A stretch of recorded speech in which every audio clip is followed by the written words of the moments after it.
members, let us pray. Lord, the God of righteousness and truth, grant to our King and his government, to members of the Legislative Assembly, and to all in positions of responsibility, the guidance of your Spirit. May they never lead the province wrongly through love of power, desire to please, or unworthy ideals, but laying aside all private interests and prejudices, keep in mind their responsibility to seek to improve the condition of all. Amen. Okay, please be seated.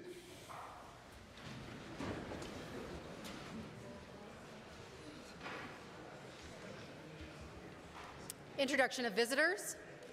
Introduction of guests. Okay, first up, we have Edmonton Riverview. Merci, Monsieur le Président. J'ai le plaisir de vous présenter 31 élèves de 6e année de l'école Laurier avec le professeur Shaylee Boucher. J'invite mes invités à se lever et recevoir le traditionnel accueil de l'Assemblée.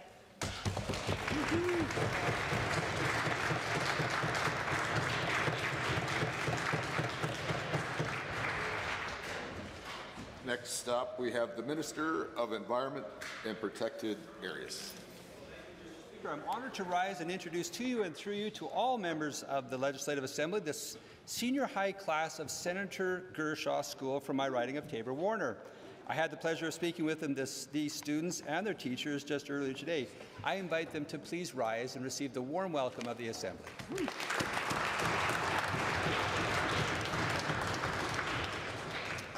The Honourable Member for Calgary, Acadia.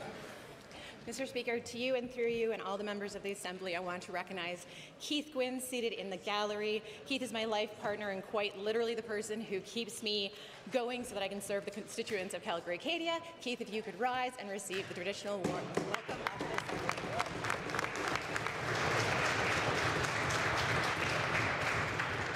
Assembly. The Honourable Minister of Advanced Education. Mr. Speaker, I rise today to recognize two strong champions of skilled trades and workforce development, the Honourable Monty McNaughton, former Ontario Minister of Labour, Immigration, Training and Skills Development, and Terry Parker, Executive Director of the Building Trades of Alberta. Both have been tireless advocates for apprenticeship, worker safety, and growing opportunities in the skilled trades. Please join me in offering the warm welcome of this Assembly.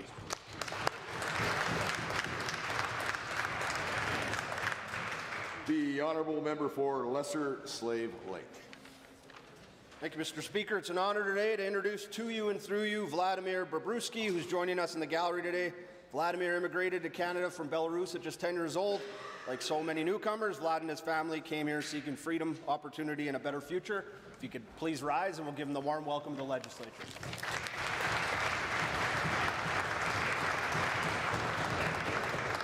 The Honourable Member for Calgary, Falconridge. Mr. Speaker, I rise to introduce to you and through you to all members of the Assembly, Gurshan Singh Sidhu, a human rights activist and 12-year member of Unifor through his work as a diesel mechanic with Canadian Pacific Railway. He serves as an executive member of the Unifor Prairie Regional Council and as a human rights educator nationally. I ask that he rise to receive the warm welcome of the Assembly.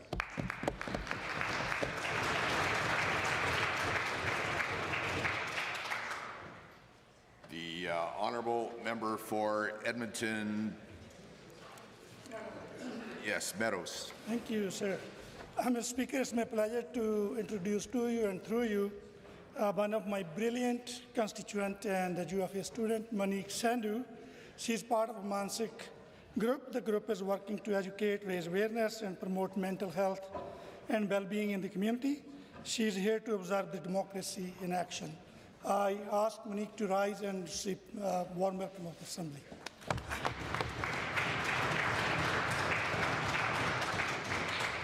Are there any more introductions?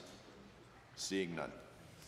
Ministerial statements, member statements. First member statement belongs to the member for Livingston McLeod.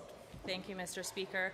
Across the country, many families are worried about not being able to find a family doctor or a primary care provider in their community. For decades, there has been a national doctor shortage, This is not just an Alberta issue, Mr. Speaker, this is a countrywide issue. But while others talk about the problem, Alberta continues to take action. Earlier this week, our government announced that if passed, Budget 2026 would invest a record-breaking $7.7 billion in physicians next year, which is a remarkable 22% increase from last year. This includes more than $7.3 billion for physician services and compensation to ensure we have a robust and sustainable workforce. Whether you live in downtown Calgary, a mid-sized city, or rural and remote communities, this investment helps ensure that all Albertans can get the care they need when and where they need it. In fact, our efforts to attract, train, and recruit doctors is producing real results. Last year alone, Alberta added 796 physicians, a 6.5% increase that brought growth in every zone of the province. Today, Mr. Speaker, 6,362 family physicians are registered in the province, the highest number in Alberta's history, and a 33% increase over the past decade. That's more than 3,000 new doctors added over the past decade, and let's not forget the contrast under the NDP, when the disastrous policies drove thousands of skilled professionals out of the province. Additionally, Mr. Speaker, the recent national Our Care survey showed 87% of Albertans report having a regular primary care provider, one of the highest rates in Canada. To take things one step further, Alberta's government and Primary Care Alberta recently launched albertafindaprovider.ca to assist Albertans in locating nearby family physicians, nurse practitioners, registered midwives, and clinics accepting new patients. Mr. Speaker, there's more work to do, but through critical investments and key initiatives, we are ensuring that all Albertans can access the care they need when and where they need it. Thank you. Here. Edmonton Decor. Mr. Speaker, on December 22nd, Prashant Sri Kumar, a 44-year-old father of 3, died in the waiting room of Edmonton's Grade 9 Hospital after waiting nearly 8 hours with chest pains. He died waiting for care that should have been there. Last month, emergency physicians reported that at least 6 more Albertans may have suffered preventable deaths after excessive wait times. For months, Albertans have been crying out about the deepening crisis in our healthcare system. Even before these tragedies, 1 in 5 patients visiting emergency departments were leaving without being seen by a doctor after waiting hours and hours. Mr. Speaker, people are losing faith. Mr. Speaker, people are losing hope, and most heartbreaking cases, they are losing their lives. Mr. Sri Kumar trusted the system. Like every Albertan, he trusted that when he walked into that hospital, help will come. He trusted that this legislature will act when the system showed signs of breaking. What is profoundly disappointing is that this government refused to allow an emergency debate on the state of our healthcare system.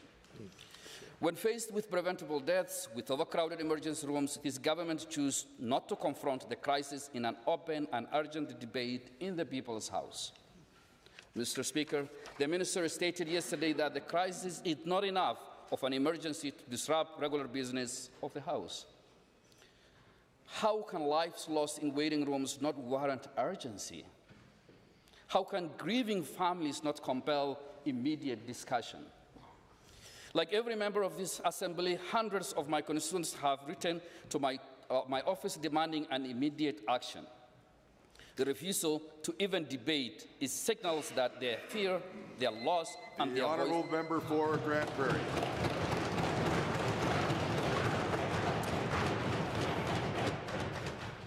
Well, thank you, Mr. Speaker. Every day something pretty remarkable happens. Albertans wake up, roll out of bed to a warm home, and flip on the lights. But we often take those simple acts for granted, that the lights will turn on and the furnace will kick in when we need it most. But that was put at risk a couple years ago. The reliability of our grid was destroyed when the NDP chose to irresponsibly phase out coal and instead focus only on renewables. The sun doesn't always shine and the wind doesn't always blow. This left us with a lack of reliable, dispatchable baseload power to meet the needs of Albertans, resulting in the grid alerts we saw in 2024. In December, our province set a new peak demand record of nearly 12,800 megawatts. Despite prolonged extreme cold temperatures and record-setting demand, our grid held strong. This winter has shown that. And while there still might be dads telling their kids to turn off the lights and keep the door closed because they aren't paying to heat the entire neighborhood, that's going to continue to be tradition. Parents, grandparents, kids, single moms, and people across our province are going to be able to turn their lights on and computers on without fear of blackouts because our UCP government took action to restore the reliability of the grid. Through the recent MOU signed with Ottawa, the clean electricity regulations, which would have made our electricity grid 100 times less reliable and driven power prices up 35%. These were suspended. Now, this is also unlocking about $18 billion of new natural gas investments that will ensure our future reliability and affordability of our power grid for generations to come. What once was an incredible weakness brought on by irresponsible planning by the prior NDP government, our government has turned our electrical grid into a growing strength for households and the major industry to be able to expand with reliable power needs across Alberta. While there's more to do with energy bills, this progress is something every Albertan can be proud of. Thank you, Mr. Speaker. The honourable member for Calgary Varsity. Thank you, Mr. Speaker. Well, I'll say it again because we need immediate action. People are dying in our emergency rooms. Mr. Sri Kumar died at the age of 44 when the crisis in our hospitals left him waiting in the emergency department. The Premier and this UCP government have been warned for years that Alberta does not have the capacity to provide emergency care, especially during a heavy flu season. What this means is that the hallways in our hospital wards are full, turning our emergency departments into parking lots. Admitted patients wait in emergency room hallways. There is nowhere to assess the people who are writhing in pain, left in waiting room chairs or even lying on the floor. Meanwhile, critically ill patients languish in recliner chairs as they wait to be moved to a hallway or maybe a closet. I've heard too many stories of deaths that should not have happened. My heart breaks for them. The chaos in the healthcare system has left physician leaders powerless, unable to speak out because of fear of retribution. They feel nobody is in charge that has the power to make the system changes that are needed to save lives. For example, all newborns in southern Alberta born under 28 weeks must be in specialized neonatal ICUs, the one at Foothills Hospital. Yet only a handful of beds are available for the mothers to receive the specialized care they need to keep them safe and try to delay the birth. Admissions are delayed, putting 2 lives at risk every day. The UCP government should be doing its jobs to fix health care, but it seems only separatists have their ear. Mr. Speaker, health care is in a crisis, and there are solutions. It just takes political will to lead. On this side of the House, we are ready. Yeah.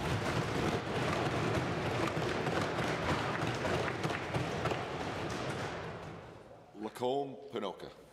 Thank you, Mr. Speaker. In January, the federal government announced its plans to close the Lacombe Research and Development Centre. This facility is one of Alberta's oldest and most important agricultural institutions. For nearly 120 years, this centre has supported Western Canadian farmers with practical research. The feds think they're going to save a few dollars in the short term with this decision, but we know that every dollar invested into agriculture yields $20 to $40, maybe $63 back in return. In the long term, it's a massive blow to the future innovation on the prairies. This decision puts more than 100 researchers and staff out of work, and the province loses an essential source of local expertise. Mr. Speaker, this centre has been a staple for research specifically tailored to the prairies and our unique needs. From developing robust crop varieties to improving livestock feed, the work done here is designed for local producers, not offices in downtown Ottawa. This station has produced the Lacombe pig, top 5 in Canada, which now feeds Albertans, Canadians, and people worldwide. It is the only federally inspected abattoir, which ensures that we are producing the highest quality meat that we all enjoy. Mr. Speaker, our scientists were the developers and early adopters of the technology now used to predict marbling, framing a path to value-based grading and branding of Alberta beef. When that kind of knowledge disappears, it's not easily replaced. Today, it hosts more than $5 million in active provincial research projects focused on practical solutions that are improving livestock production, developing disease-resistant, drought-tolerant crops, optimizing soil and forage management, and supporting sustainable farming practices. Cutting this centre jeopardizes the very tools and expertise that keep Western Canadian agriculture competitive, resilient, and on the cutting edge of innovation so that we can continue feeding the world. The message is clear. Agriculture cannot thrive without strong, locally grounded research. The honourable member for Edmonton Manning.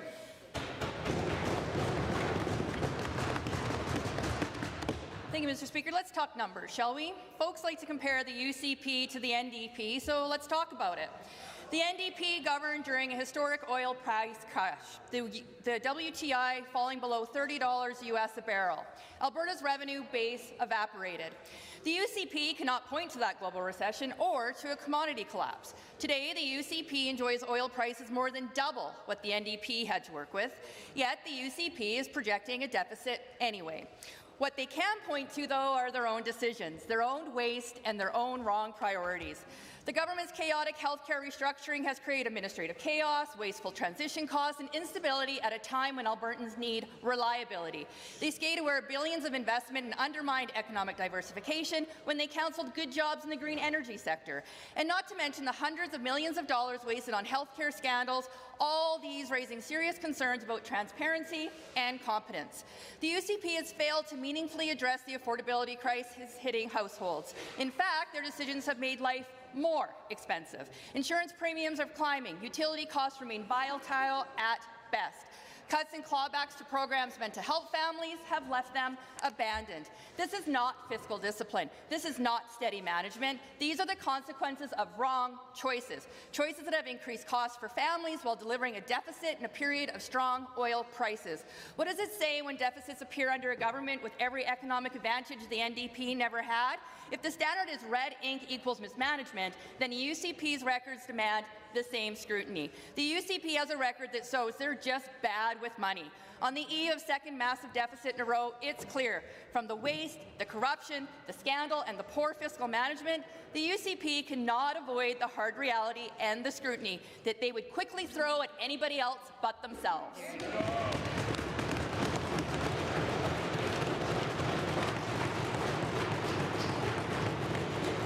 Presenting reports by standing and special committees, presenting petitions, notices of motions, introduction of bills. The Honourable Minister of Tourism and Sport.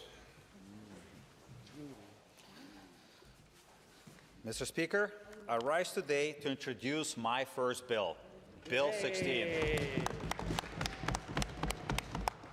The Travelers Protection and Destination Development Act. Alberta's government has been working tirelessly to implement our bold tourism strategy, and we are already seeing great results. In 2025, Alberta generated over $15 billion in visitor spending, shattering records for the second year in a row, and leading the country in the growth. If passed, this new legislation will help to ensure that this success continues. The Traveler Protection and Destination Development Act will protect consumers from hidden and misleading fees while ensuring visitors pay their fair share to support the growth of Alberta's economy. This proposed legislation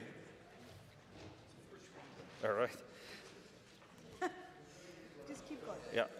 So this proposed legislation amends the Consumer Protection Act to require accommodation providers to disclose the full price of overnight stays at the time of booking. No surprise at checkout, no hidden fees. If passed, the new Travelers Protection and Destination Development Act will also protect the consumers by closing loopholes for misleading fees, ensuring that destination marketing fees are used as advertised. Thank you. The Honourable Minister of Tourism and Sport has moved first reading of Bill 16.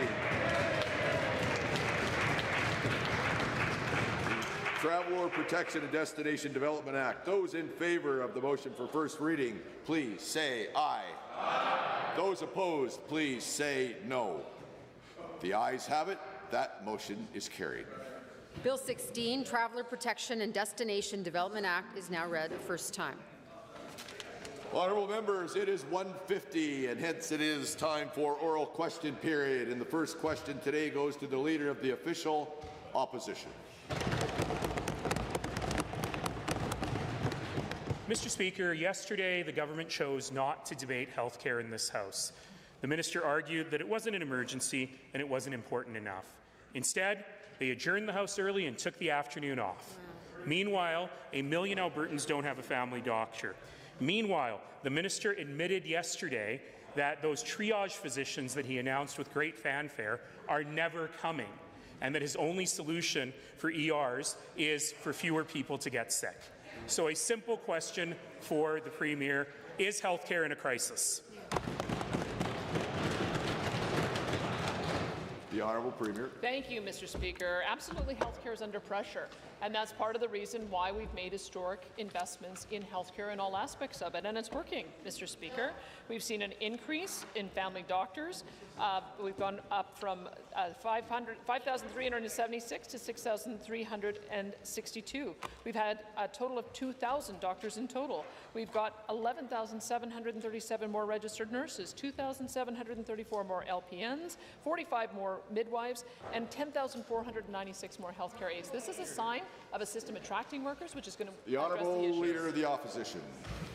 The Premier loves to tout those doctor numbers, but what she doesn't tell us is they include people who've semi-retired, who've retired, who are not accepting patients, who've slimmed down their practices, nor does she ever remind us that the number of doctors per person has declined significantly since the UCP took power. Here's the reality. For more than a year, not a single family doctor has been accepting new patients in the city of Lethbridge. And that story repeats across the province. People without a family doctor can't get referred to her for-profit private surgical facilities. What exactly has the Premier done to recruit family? Honourable member. The Premier. Well, thank you, Mr. Speaker. Well, one of the things that we did is we created more avenues for people to be able to get primary care. We have pharmacy who is able to provide a greater scope of practice than anywhere else. We have nurse practitioners who are able to have their own practices. We have 90, we're going up to 100, and other provinces are looking at following soon. And we also have created an historic new doctor pay system that has increased the number of people on an alternative payment plan. We now have more than 700 doctors that are accepting new patients in multiple different municipalities. And Mr. Speaker, we're going to continue to do more to attract to rural municipalities. The Honourable Member. Well, I'm glad to hear I can go for a physical at my local Shoppers Drug Mart now. The fact is that those rural physician programs are great, but they're going to be 6 years before we actually get any doctors out of them. The only way to get doctors in the meantime is to recruit them here. But the Premier keeps telling folks she doesn't want any more immigrants. So those immigrant doctors with their immigrant families are hearing that we don't want immigrants in Alberta. Can the Premier square the circle here? What doctor would want to come to Alberta given her anti-immigrant rhetoric? The Premier. Well, Mr. Speaker, the member opposite seems to have a hard time differentiating between guest workers and immigrants who are on a pathway to permanent citizenship. And we are reaching out into the international community to attract doctors so that they can become a permanent part of our community. I'm delighted to say I recently met an international doctor who had just recently been recruited to Brooks as a result of the new program we put in place, so that that other doctors other than AHS are allowed to recruit locally, and we're seeing success all across the province, Mr. Speaker. Over hundreds of doctors are coming to the province this way. Second set of question goes to the Leader of the Official Opposition. Oh, I'd love to talk about guest workers and tourists and all the other phrases that the Premier makes up to demonize immigrants. Yeah. But that said, let's say that yesterday the Premier couldn't bring herself to say she denounces separatism. Neither could a single member of the caucus opposite. But in a rare moment of candor last summer, the Premier admitted why she's been pandering to the separatists. It wasn't to get a better deal for Alberta. It was because she was scared that if she didn't, they'd create a new party and she wouldn't be the Premier anymore. Right. Does the Premier really believe that saving her political skin is worth risking the country?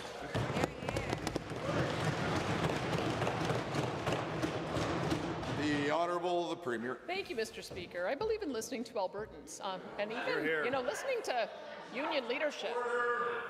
I heard the question just fine. I'd like to hear the answer too, if you don't mind. Listening to union leadership, who for some time have been concerned about the issue of guest workers crowding out Alberta workers. I'll quote Gil McGowan The evidence is clear that the temporary foreign worker program, along with other exploitative guest worker programs like the International Mobility Program, has suppressed wages and is contributing to the unprecedented youth unemployment crisis that is currently gripping our country. Now, that is a leader who's normally aligned with the folks on the other side of the aisle, but it just shows you how offside that they are with the general public, that they don't even agree with him. Is he on your board? Is he? Order. Let's hear the question and the answer. The honourable member. Yet more word salad, but missing 3 words. I denounce separatism, which she is too scared to say. On national television, she said she loves the separatists because they'll keep her job. But in reality, she thinks she's like David Cameron. Because David Cameron, though, never said the quiet part out loud. She didn't make it to the end of the Brexit book, though, it seems, because this is uncontrollable. So I'm going to ask the Premier a simple question. What's the Premier's plan if the succession referendum passes? The Premier. Thank you, Mr. Speaker. My plan is to give Albertans hope again. After the 10 years of devastating policy caused by the Liberal NDP coalition in Ottawa that created economic devastation in our province. Take another 10 seconds, finish your answer. We are now turning the page on that. We've got an historic MOU with the federal government that undoes 8 of the 9 terrible laws that were backed by the federal NDP. We are addressing the pressures of immigration that went out of control under the Trudeau Liberals, and we're also going to be addressing some of the other issues that have caused tension in the province, and we think we'll give Albertans hope again. That's what my objective is. The Honourable Leader of the Opposition. I'm sure Albertans are looking forward to that hope, and they know they're not getting it from this government. Hear, hear. The Alberta Chambers of Commerce, in fact, have already said that new investment in Alberta, ever since the Premier started pandering to separatists, has ground to a halt. And no, don't tell me about Dow and WestJet. That was before all of this. Since then, nothing. The unemployment rate is significantly higher now than it was when this Premier took power. Does the Premier understand that this is not about immigrants at all? It's about her policies scaring away investments and costing Albertans jobs. Premier. You know, I wish the member opposite had been a lot more concerned about scaring away investment when he was backing his buddy, Justin Trudeau, who was imposing economic sanctions on our province, who were refusing and continuing to interfere in our ability to develop our resources, who cancelled the Northern Gateway pipeline, which they supported, which didn't act on our behalf with the Keystone XL pipeline, which they also supported and has now, fortunately, been resurrected. Mr. Speaker, if we were so concerned about investment, then we would have looked in the rearview mirror over the past 10 years and said we're not going to replicate over the next 10 years. The third set of questions goes to the Leader of the Official Opposition. Thanks to the Premier for reminding us the Conservatives have gotten exactly 0 miles of pipeline built to Tidewater while the NDP got one built. Now, the Premier often says contradictory things. She says those 10 years of bad policy— Order. Take an extra 10 seconds. Get your question. That those 10 years of bad policies cost Alberta growth, but at the same time, Alberta was dealing with extraordinary growth in the same 10 years. Let's actually figure this out. Let's just get to some facts. So a simple question for the Premier. Could she please tell us exactly Alberta's average annual population growth between 2015 and 2025 and how it compared historically? Honourable Premier. Well, I can tell you, Mr. Speaker, that we had 600,000 people come within the last 5 years, and it was about that same amount that had taken place over the previous 10 or 15 years. That's an extraordinary amount of population growth in such a short period of time. It's put pressure on all of our social services, pressure on our schools, pressure on our hospitals, pressure on family doctors, pressure on our housing, pressure on the cost of living, and that's the reason why we have to moderate that growth. We've got to go back to the kind of sensible immigration policy that we had before, where people come here as economic migrants first, find good jobs, since we seem to be the only province in the country creating good private sector jobs, and that's going to be the success for all. The Honourable Member. It's pretty amazing that someone who talks about this all the time doesn't actually have the numbers at her fingertips. So I will actually share those numbers with you.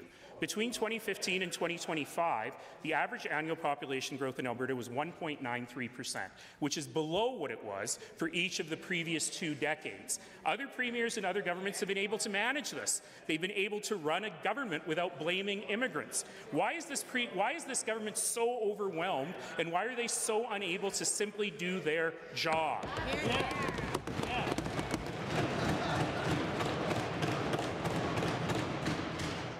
both sides are a little loud, but Premier, go ahead. Oh, Mr. Speaker, the member opposite cracks me up. He's mixing the 5-year period when the NDP drove investment and drove people out of the province with the 5-year period in which we attracted people into the province. That's why you have to split those things up, Mr. Speaker. The last 5 years, 600,000 people have come into the province, which is an historically high level. There is no other jurisdiction in the world save Sudan that has had such a high population growth, and they were under the burden of a civil war. This is the reason, Mr. Speaker, that we have to moderate the amount of population growth. The honourable member. I'm so happy that the Premier mentioned that the growth happened in 2 or 3 years post-COVID, where it's true, the federal government took their eye off the ball. But what was this Premier doing in those 2 or 3 years? This Premier was calling for Alberta to have 10 million people. Right. She was calling for Red Deer to grow by 10 times. Right. She was paying people $5,000 to move here, which she's still doing. And can the Premier confirm that the reason she changed her mind on immigration is because she read about it on Twitter? Yeah.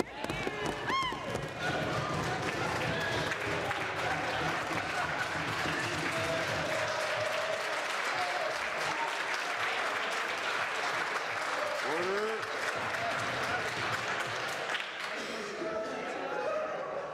All right, order. We're having a good time now, but let's hear the question. Let's hear the answer. Go ahead. Well, thank you, Mr. Speaker. Finally, Gil McGowan's getting through to get his talking points on the official opposition leader's desk. Mr. Speaker, my position is the same today as it's always been, which is that we need to have a Quebec-style immigration agreement so that we have more control over economic migrants. We have a large number of people who want to be able to work here, who match the needs of our economy, the high-skilled workers. But here's the point, Mr. Speaker. The first opportunity at jobs should go to Albertans, and then the economic migrants should be able to fill the gaps that we can. That is a sensible immigration policy. That's what we've always stood for, Mr. Speaker. Order, order, order. I think we all want to hear the question and the answer, starting with Edmonton Whitemud.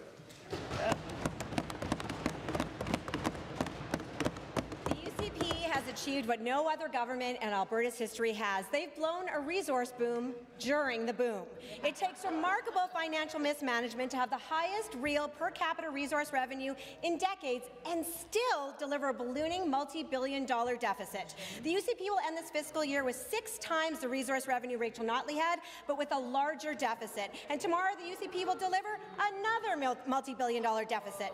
Truly unbelievable achievement. Is it getting awkward for the Minister of Finance to still describe his government as fiscally responsible with a straight face?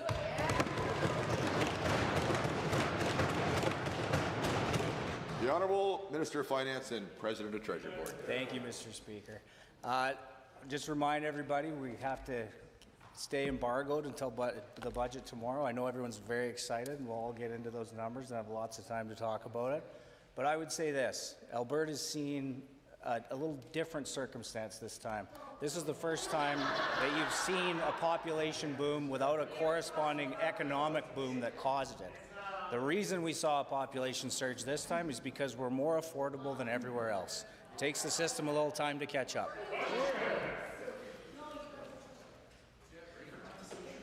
Honourable Leader of the Opposition, you had lots of turns. Honourable Member. This Premier increased government spending by 41% from the last Alberta NDP budget, and at double the pace. So Albertans should have received better public services with that spending, right? Right?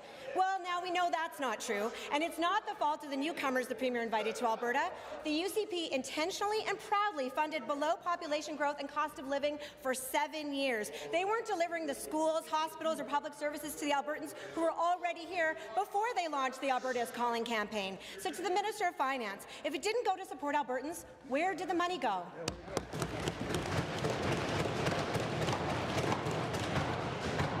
The Minister. Mr. Speaker, part of the plan for the future is to manage the deficits, manage the bad years, and do the right thing in the good years. Show me another jurisdiction in the world that took the time to pay down $15 billion in debt like Alberta did. You know, there's challenges all across this country, and when you look at Alberta, we have the best balance sheet in the country, where we've put deposits from surplus cash in the Heritage Fund to grow that for the future, to help take our kids and grandkids off this roller coaster. That's a great answer. Honourable member. Well, Albertans know where the money went. The UCP wasted it on inflated contracts to friends of the cabinet ministers, on payouts to coal companies, on Turkish Tylenol, on the largest and most ineffective cabinet in history, 4 health ministers, and it's going to continue to be wasted on more of the Premier's pet projects: separatism, endless divisive and misleading referenda, a provincial police force, provincial pension plan, provincial income tax collection. None of these things are what Albertans care about the most. So why doesn't it bother the finance minister to spend so much and yet deliver so little to Albertans? Minister. Mr. Speaker, this budget, like I said, you're going to have to wait till tomorrow, but it is going to be about focusing on what matters for Albertans. You know, we still have the youngest population in the country, but we're getting oldest the fastest. Healthcare is costing more. Government infrastructure construction costs have gone up well over 25% in just the last 4 years. So it's costing us more to do the same things that we used to. We will continue to keep our eye on the prize. We will put the money away in the good years. We will weather the bad. Our balance sheet is stronger than that of many Albertans.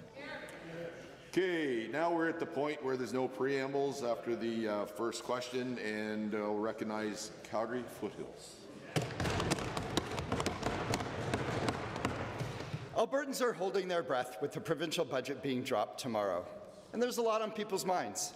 Albertans want to see the government make their lives more affordable, not jack up costs.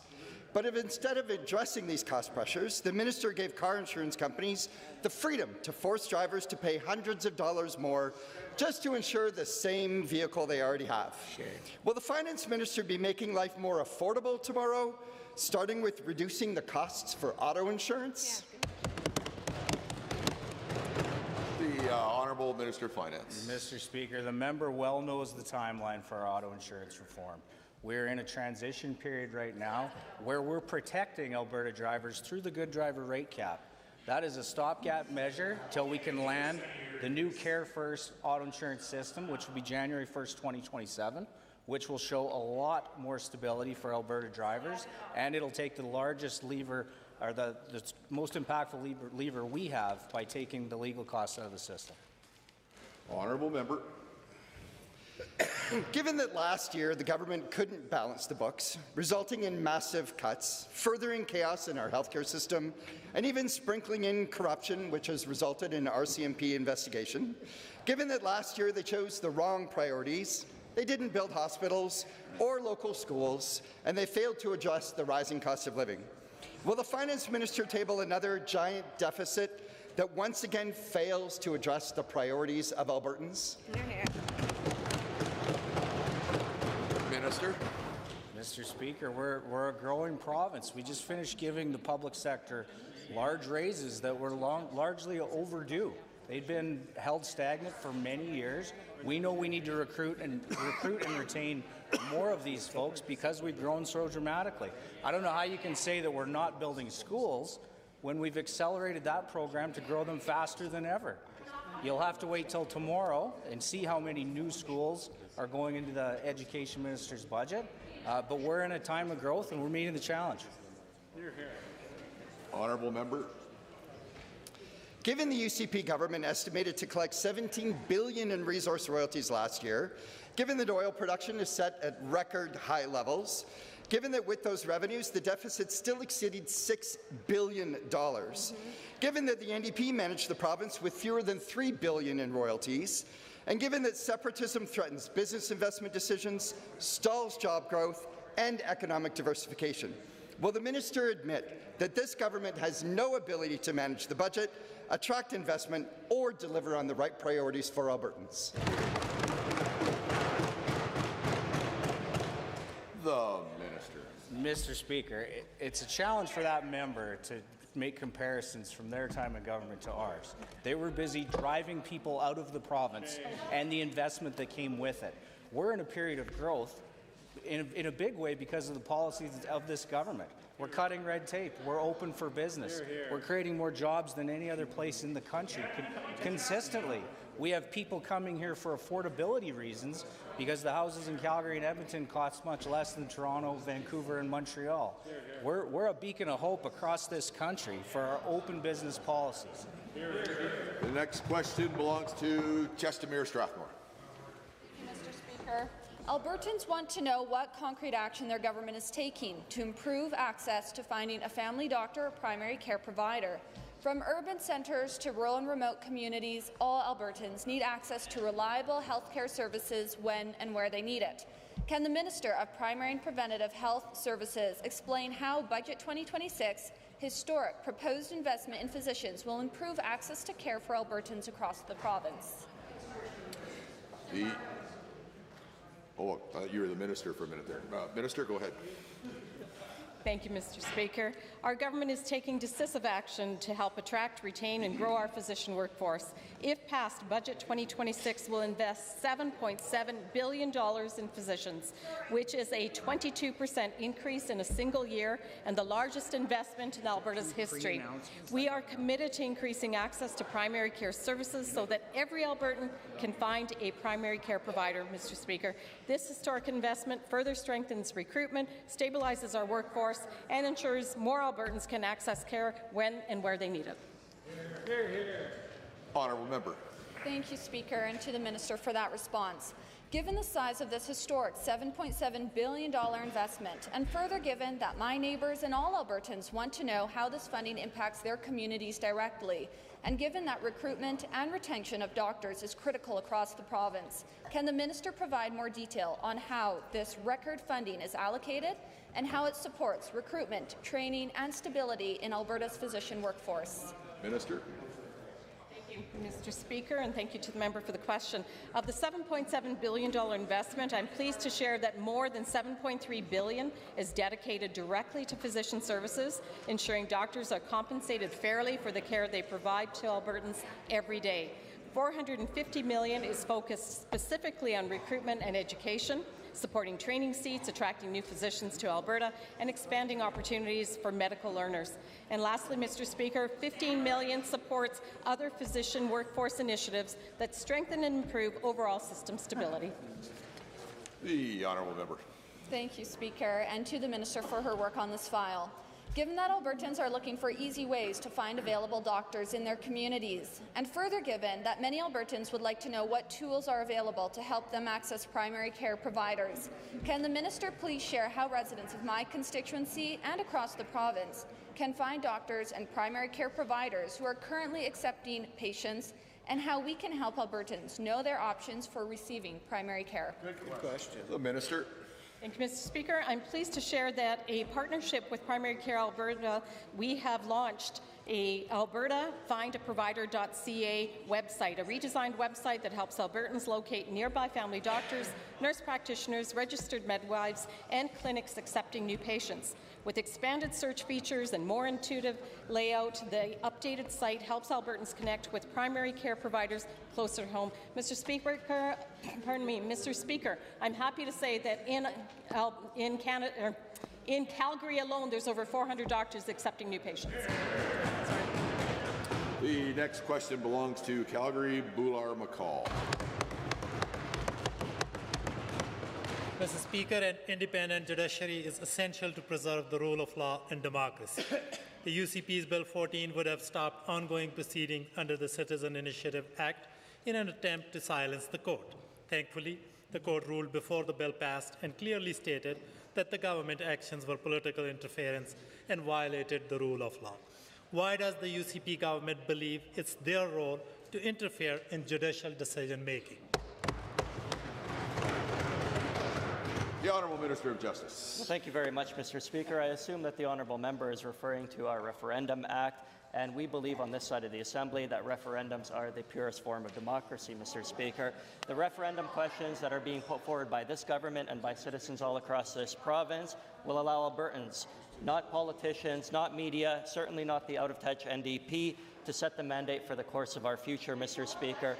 We believe that Albertans can make decisions on their own, that they will trust those decisions, that they will lead our mandate going forward into the future, Mr. Speaker. We trust Albertans. That's a simple answer. Order. No, remember that order part? Honourable members. Ruler McCall.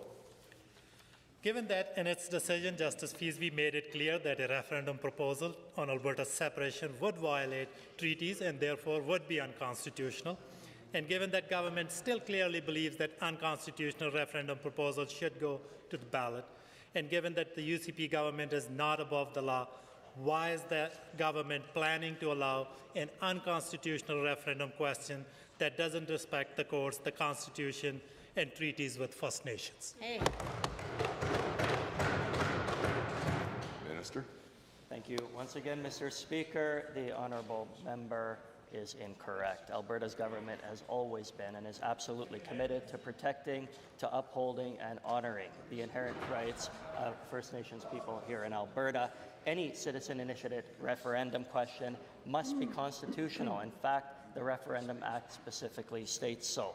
And it says that no question that violates constitutional rights of our First Nations peoples, Métis or Inuit, will be upheld.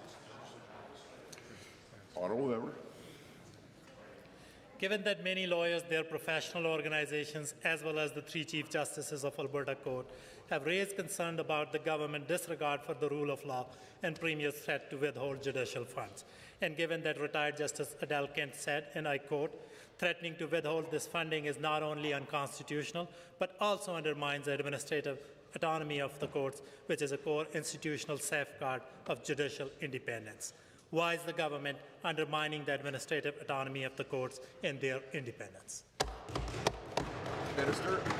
Thank you very much, Mr. Speaker. The Constitution is absolutely clear. It states that judges in Alberta are appointed by either the provincial or federal governments, depending on that level. Mr. Speaker, the Premier proposed a very common sense solution, a collaborative one that involved engagement with our federal counterparts to allow 2 representatives from Alberta, 2 representatives from the federal government to jointly create a list of lawyers that would be recommended to the bench. Mr. Speaker, in this province, we have a great line of sight and binders upon binders of remarkable lawyers that deserve to be elevated to the courts in this province. We think that's right. The honourable member for Calgary, Acadia. Albertans are going to emergency rooms in severe pain, only to sit for hours in crowded waiting rooms, unsure when or if they'll be seen. Seniors, parents with young children, and people in acute distress are waiting far longer than is safe or reasonable. Emergency care is not optional. When someone walks through those doors, time matters. To the Minister, the healthcare system is in crisis. So when will the government recognize the damage they're doing and call for a state of emergency? Yeah. You're here. The Honourable Minister of Hospitals. Thank you, Mr. Speaker. Our system is indeed under pressure. This has been communicated by Albertans and the frontline healthcare professionals, and what they've requested is more acute care capacity and more healthcare professionals, and that's exactly what we're doing. We've announced major builds of acute care capacity here in Edmonton at the Grey Nuns and Misericordia hospitals, 2 bed towers that will add a net 700 new acute care spaces, another bed tower in Calgary at the South Health campus, which will be another 400 spaces. We're also hiring doctors in record numbers, 3,000 over the last 5 years, and we've added over 5,000 RNs, LPNs, and healthcare aides also for the last 5 years. Honourable member. Given that plans are not actually spaces, and given that rates of respiratory infections remain high in the province, and given that nearly 1 million Albertans lack access to a family doctor for preventative care, given that vaccines are proven to reduce severe illness and ease pressure on emergency rooms, and given that a responsible public health approach relies on science and prevention, will the minister explain why this government didn't take stronger steps to keep Albertans healthy and out of the emergency room in the first place? Good question. The Honourable Minister of Health.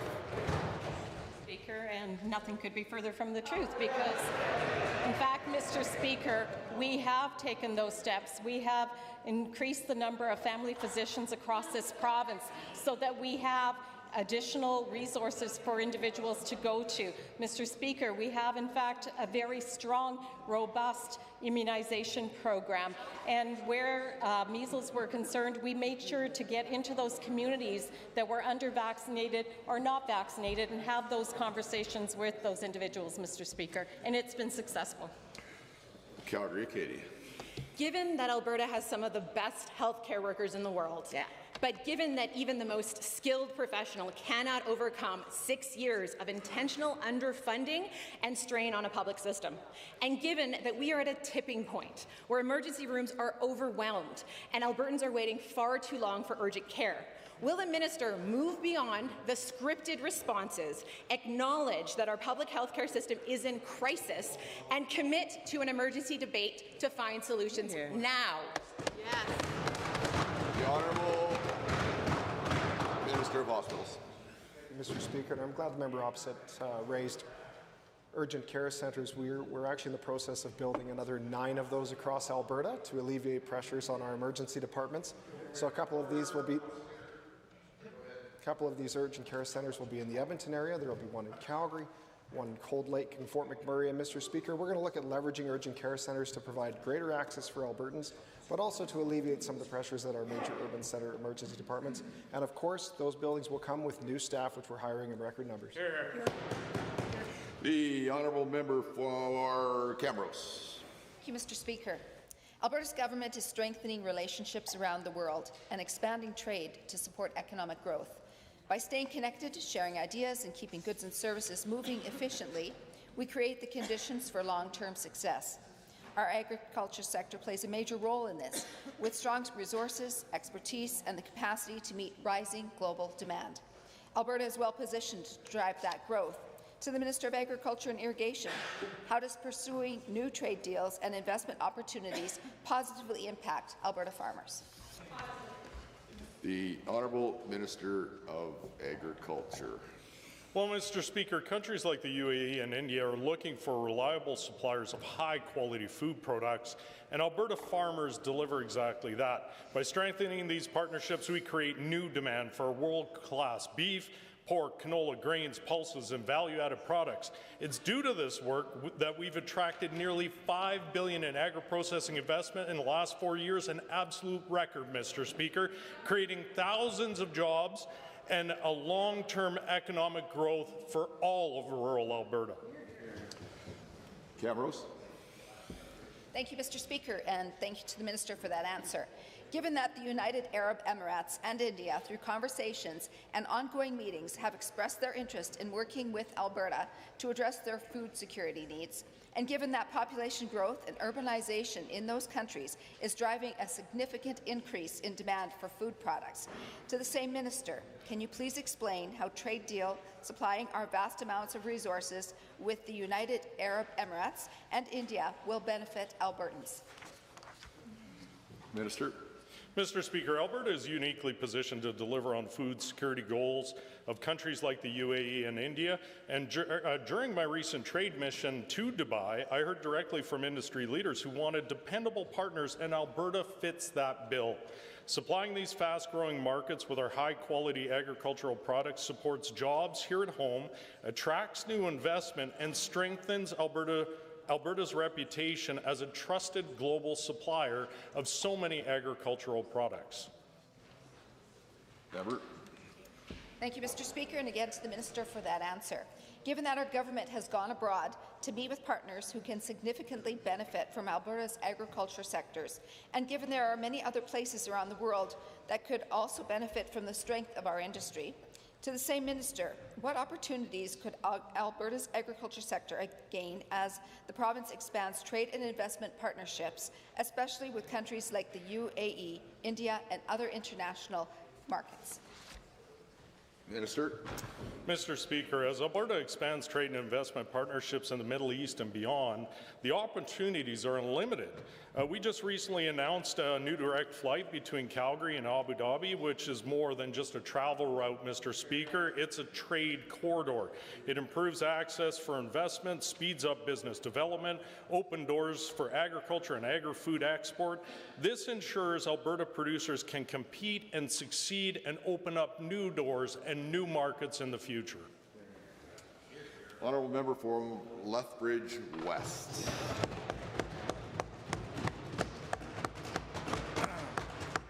Thank you, Mr. Speaker. When we're at home speaking with our constituents, they're very concerned about affordability and the cost of living. It comes up on every door we knock. They're worried about putting food on the table and paying their bills and rent, and sometimes struggling having to choose between food and rent. So will the Premier answer my constituents' question? Why does this government avoid dealing with the high cost of living, and when will it be a priority for this government? The Honourable Minister for Affordability and Utilities. Thank you, Mr. Speaker. It's a great question, and that's why I'm proud to be part of a government that puts Albertans first every single day. Right. That's why we stand behind our Finance Minister when he brings forward a tax cut to help Albertans save $750 per person or $1,500 per year, as long as that's in place. That's why we're working on lowering car insurance. That's why we're working on lowering utility bills. That's why every single minister and every single member of this government puts Albertans first and stand up to Ottawa so we don't put in those harmful taxes that the NDP continue to support, like the methane tax or the carbon tax that they brought in that failed all Albertans. Let's hear the question and the answer, starting with Lethbridge West. Thank you, Mr. Speaker. Given that when the Alberta NDP was in government, child poverty was cut in half, from 10% to 5%, and given that by 2022, under the UCP, that rate almost quadrupled to over 18% and is increasing every year. And given that poverty touches on every social determinant of health, meaning Alberta's stuck in poverty struggle with leading healthy lives, when will the Premier explain, or will the Premier explain why this government has no plan to address child poverty or poverty in general? Honourable Minister of Social Services. Mr. Speaker, this government has been working tirelessly to bring in policies that make life more affordable for Albertans. The honourable member was just talking about rent as an example, Mr. Speaker. I'm happy to report to this House that rent is down 4.3% below the national average because the work that has been done inside by this government, Mr. Speaker. What we don't do is what the NDP did, or the NDP leader did when he was the mayor of Calgary, which is raise taxes by 81%, Mr. Speaker. That doesn't make life affordable for anybody, including the children of this province. Lethbridge West. Well, given that Alberta municipalities have had so many expectations downloaded to them from the province, and given that municipalities are left to handle the crisis of poverty in their communities without support, resulting in property tax increases, and given that this support has been cut by 35% by this government since 2019, causing property taxes to rise, how is the government going to lower Albertans' cost of living when the UCP's bad decision-making results in higher property taxes? The Honourable, the Minister of Municipal Affairs. Point of order is noted. Oh, we were so close, 228. Mr. Speaker, the truth is that we fund to the tune of hundreds of millions of dollars the LGFF every single year in partnership with municipalities for their capital costs, which we know are high. We partner with them continually. The expectation of every ratepayer and taxpayer across this province is they use those dollars wisely.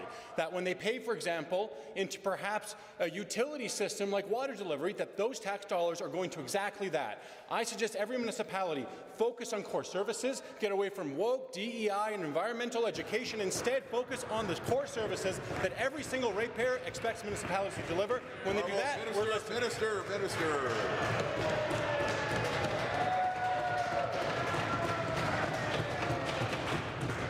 When I stand up, Minister, that's a cue. Yes, sir. Lloydminster. Mr. Speaker, navigating the court system is stressful, and navigating multiple court matters because of family violence only increases that stress. It's essential that a government do everything possible to provide as much support as possible to these Albertans. The launching of the Court Liaison Program shows this government's commitment to protecting survivors. To the Minister of Justice, could you please elaborate on what steps the Liaison Program will take to ensure that victims of family violence are properly supported? The Honourable Minister of Justice. Well, thank you very much, Mr. Speaker, and thank you to the honourable member for bringing up a very important topic. This program began accepting referrals in September and launched in Calgary and Edmonton. The program connects Albertans to community services and the courts to better support survivors of family violence through a number of wraparound services. This includes safety screening and direct referrals to community resources. The court liaisons also offer legal information to ensure survivors can navigate the court processes confidently. I'm very excited about this project, the support of this project, and the members. Vermilion Lloydminster Wainwright. Thank you, Mr. Speaker. Given that Family Violence Court Liaison Pilot Program provides wraparound support to help survivors manage multiple court proceedings, such as safety screenings, coordinated referrals, or simply providing information to survivors. And given that this program is a key component of the Alberta's 10-year strategy to end gender-based violence. To the same minister, since referrals started in September of 2025, how successful has this program been, and which aspects of the program should be prioritized to ensure progress continues to grow?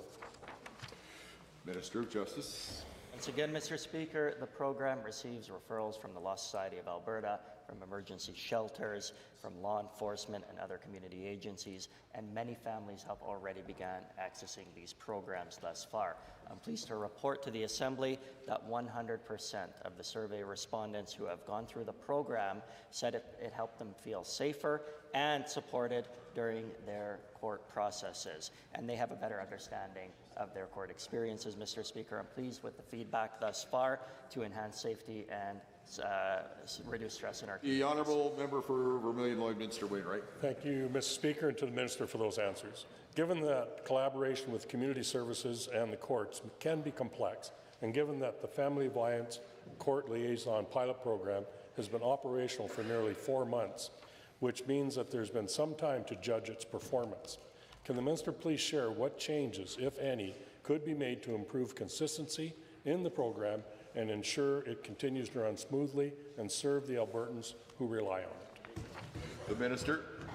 Again, Mr. Speaker, and thank you for the members' advocacy. Of course, we'll continue to monitor the process and the success of this program, and we'll evaluate to see if any changes need to be made. This program is part of this government's 10-year strategy to end gender-based violence and the broader family justice strategy. I'm pleased to report to this Assembly and to Albertans that thus far we've invested more than $11 million in total on the family justice strategy since 2023 at Alberta Justice. Mr. Speaker, ensuring that Albertans can resolve their family matters efficiently is of absolute priority to me. The Honourable Member for Edmonton Riverview.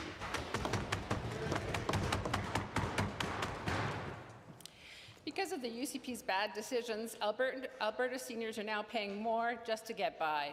They kicked 40,000 Albertans off the Seniors Drug Insurance Program in 2019. They cut coverage for drivers' medical exams, costing seniors another $150 when renewing their licenses. They de-indexed financial programs and cut grants to seniors programs while slashing affordable housing. And now they've increased the copay for required medications. Will the Minister of Assisted Living explain to seniors why this government is attacking them at every turn, especially when we are in an affordability crisis? The Minister of Social Services and Housing. This government's investing about $3.6 billion in senior services inside our province, Mr. Speaker, and we continue to increase several different areas to be able to provide support to seniors in Alberta.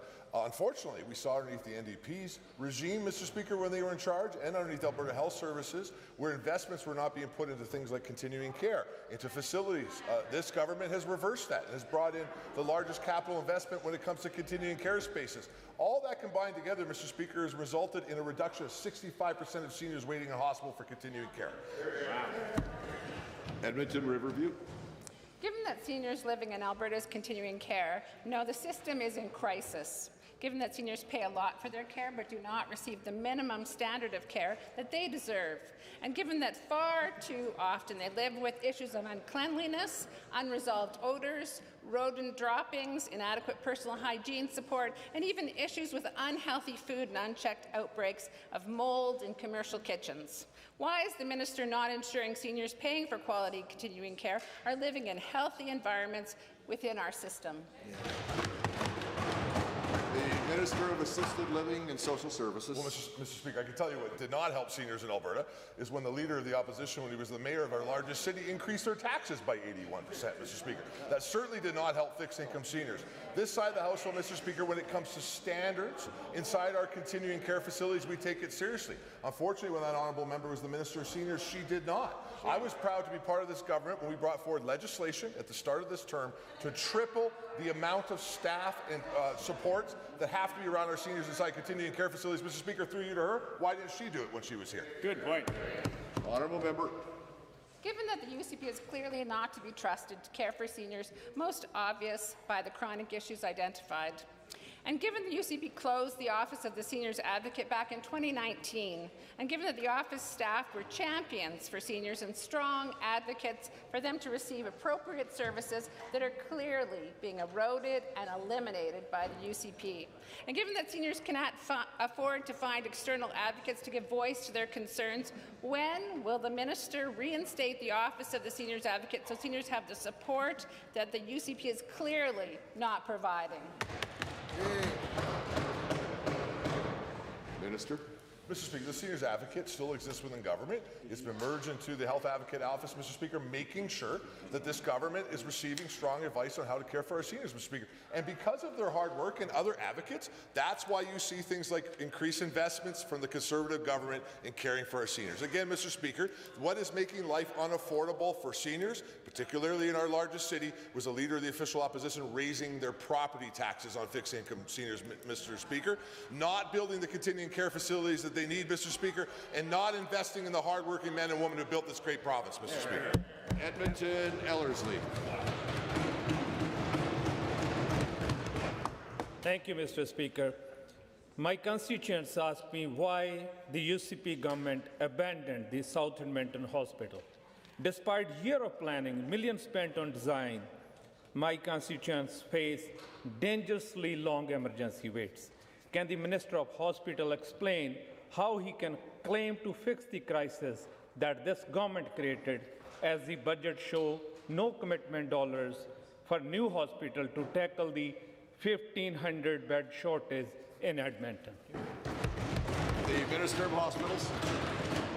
Thank you, Mr. Speaker. We are building capacity in Edmonton. As I've highlighted already in this question period, we're planning bed towers at the Misericordia and Grey Nuns Hospital, and those will add more beds, 700 beds, at a fraction of the cost of the proposed South Edmonton Hospital. Mr. Speaker, this project was going to be a massive cost overrun, probably over north of $5 billion.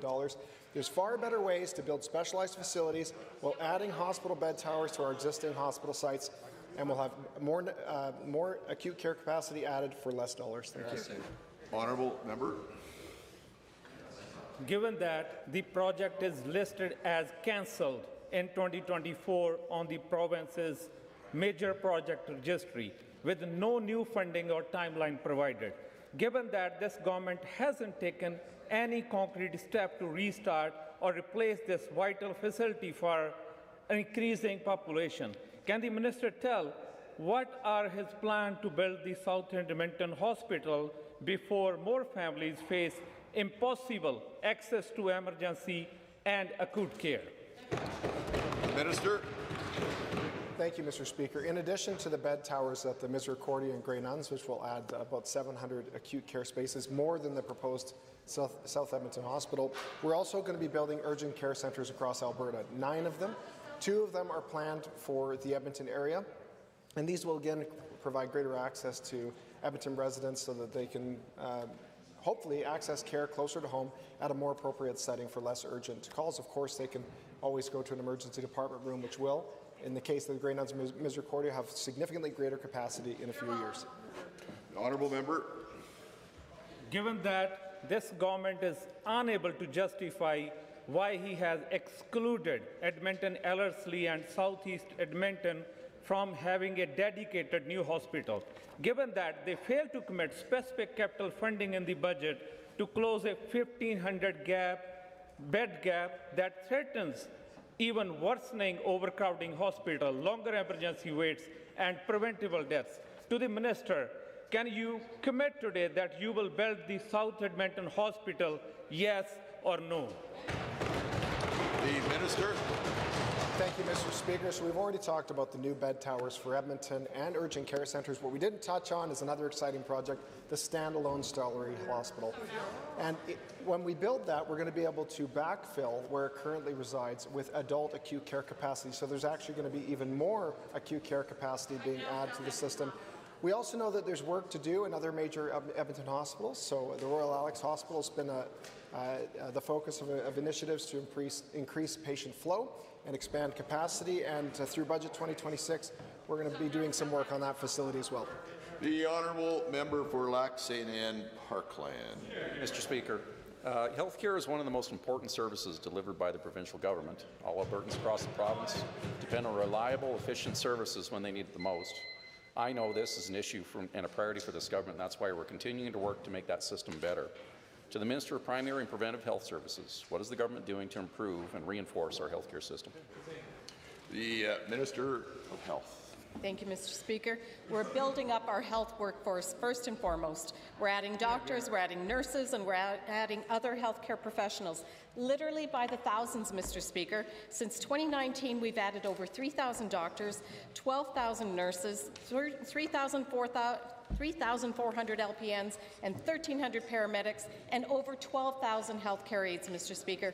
We're recruiting in record numbers healthcare professionals, expanding our training programs, keeping the workforce growing into the future, and we're retaining people with collective agreements that are the best in the country. Honourable member. Thank you, Mr. Speaker, and to the Minister for the answer. Given that some of my constituents in Lac St. Anne and Parkland are having to drive to the city to receive a certain number of services, and further given this government has also been at the forefront of doctor and specialist recruitment across the country, to the Minister, can you tell me in the Assembly how many doctors and specialists have been hired and now practicing in the province, and how this will help my constituents and all Albertans? The Honourable Minister. Thank you, Mr. Speaker. I'm happy to. Currently, we have over 800 family physicians and nurse practitioners right across the province taking new patients. That is because we are experiencing a record high growth in physician workforce. We have over 13,000 practicing physicians as of December of 2025, including 6,326 family physicians. There was an outstanding increase of 796 physicians in 2025 alone. Mr. Speaker, based on recent study, about 88% of Albertans report having a regular primary care provider. That's among the highest in Canada, something to be proud of. Lac St. Anne Parkland.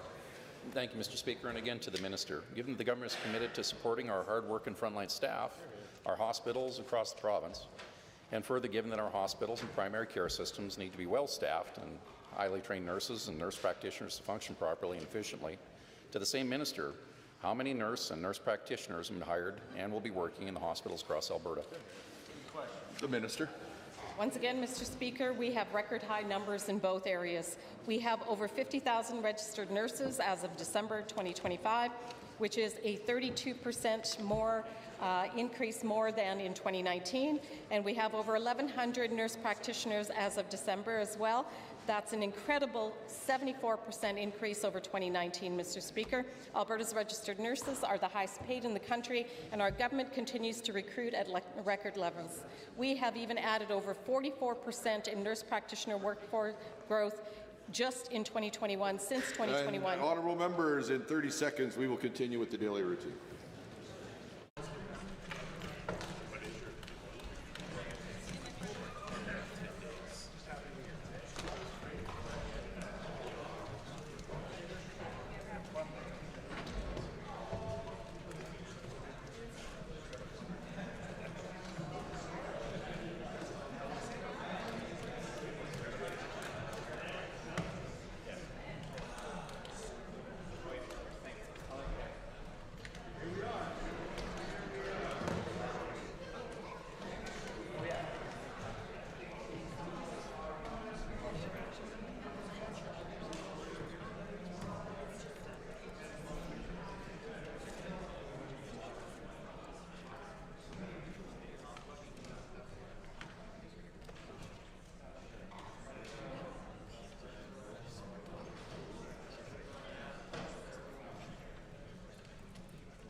Evening returns and reports.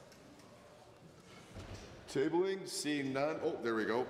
Bev Kananaskis. Thank you, Mr. Speaker. I am so happy to share these tablings with the House today. I have 4. Canmore is the home of Olympians, and I'm very proud of everybody on Team Canada. My first article is from the Rocky Mountain Outlook about a Canmore skier grabbing top 20 in 50 kilometers mass start with a time of 2:15:07, a personal best. My second tabling is about the Canada men's cross-country ski team coming in 6th, including Canmore local Xavier McKeever. My third tabling is about the Canmore Olympic cross-country ski relay, who rewrote history when they came in 5th, including Xavier McKeever. And of course, my last article is about the next generation of Bow Valley athletes who won 24 medals at the 2026 Alberta Winter Games. I'm so proud of all of our athletes, Mr. Speaker. Thank you very much. Honourable member, normally I would have cut you off sooner, but when you have the other side applauding, I wasn't going to possibly do that. So that's really something. That's well done. St. Albert. Mr. Speaker, I have an article from the Lethbridge Herald, February 25th, 2026, and it reads, "Motion passed to request paused implementation of ADAP program." Edmonton McLeod. Thank you very much, Mr. Speaker. I have requisite 5 copies of an article entitled "Putin's Pursuit of War Has Come at a Huge Cost." Nearly 40% of Russia's federal budget is now devoted to military security, which tells us is more important to... Mrs. Norwood. Mr. Speaker, I rise to table 3 more of the hundreds of emails that our side of the House has received. These are from Anne, Jean, and Scott, all of whom are directed, the letters are directed to the Premier, calling out her strategy on immigration and referenda. Are there any, the Honourable Member for Medicine Hat, Cyprus. Thank you, Mr. Speaker. I rise with 5 requisite copies of a Globe and Mail article titled "Canadians are Getting Hit at a Breaking Point when it comes to cost of auto insurance," showing that this is a problem clear across the country. Honourable Member, are there any more tablings? Seeing none. Tablings to the Clerk. I wish to advise the Assembly that the following documents were deposited with the Office of the Clerk. On behalf of Honourable Mr. Williams, Minister of Municipal Affairs, pursuant to the Government Organization Act, Alberta Boilers Safety Association 2025 Annual Report. On behalf of Honourable Mr. McIver, Honourable Member for Calgary Hayes, copy of a petition to outlaw forced organ harvesting. Points of order. I think the only point of order was at 2:28 today. Order.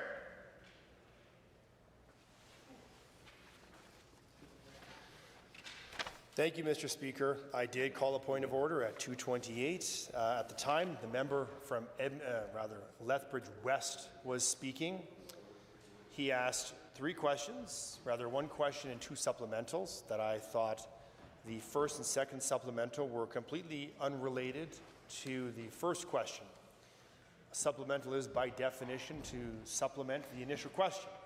But when your first question is on affordability and cost of living, when your first supplemental is on child poverty, and your second supplemental is on defunding Alberta municipalities, I don't think that those are related. Now, Mr. Speaker, Beauchesne's on page 414 says the extent to which supplementary questions may be asked is in the discretion of the Speaker. It also proceeds to say in House of Commons procedure and practice in Chapter 11, Speakers historically had used their discretion to insist that supplementary questions be on the same subject as a general rule to be asked to the same minister. However, at the beginning of the 36th Parliament in 1997, Speaker Parent allowed the practice to be modified by not insisting that an additional question be, strictly speaking, supplementary to the main question. He indicated that he would find it acceptable for a party to split a round of questioning between 2 members, with each one asking a different question to the different minister. This practice remains in effect today. There's no longer any distinction. Now, Mr. Speaker, being that it is in your discretion, I believe that if we continue to allow supplementary questions to deviate far from the initial question, we would be setting a difficult precedence that members on the government side are more than happy to engage in, but I think would actually defeat the purpose and the spirit of questions in this chamber, which is to ask multiple questions on the same issue to the same minister. Now, this is not the first time the member from Lethbridge West is guilty of this offence. I do think it's commonplace, and he plays fast and loose with the precedents of this chamber, which I think is, generally speaking, disrespectful of the practices that we've adhered to for quite some time. So what I would say is ask the member to do better in question period, ensure that his questions are germane to each other, at least to the first one, and that would be in regular practice with how we've operated for a very long time. But with that said, Mr. Speaker, it is always in your very capable hands, and I'll end my remarks with that. The Opposition House Leader.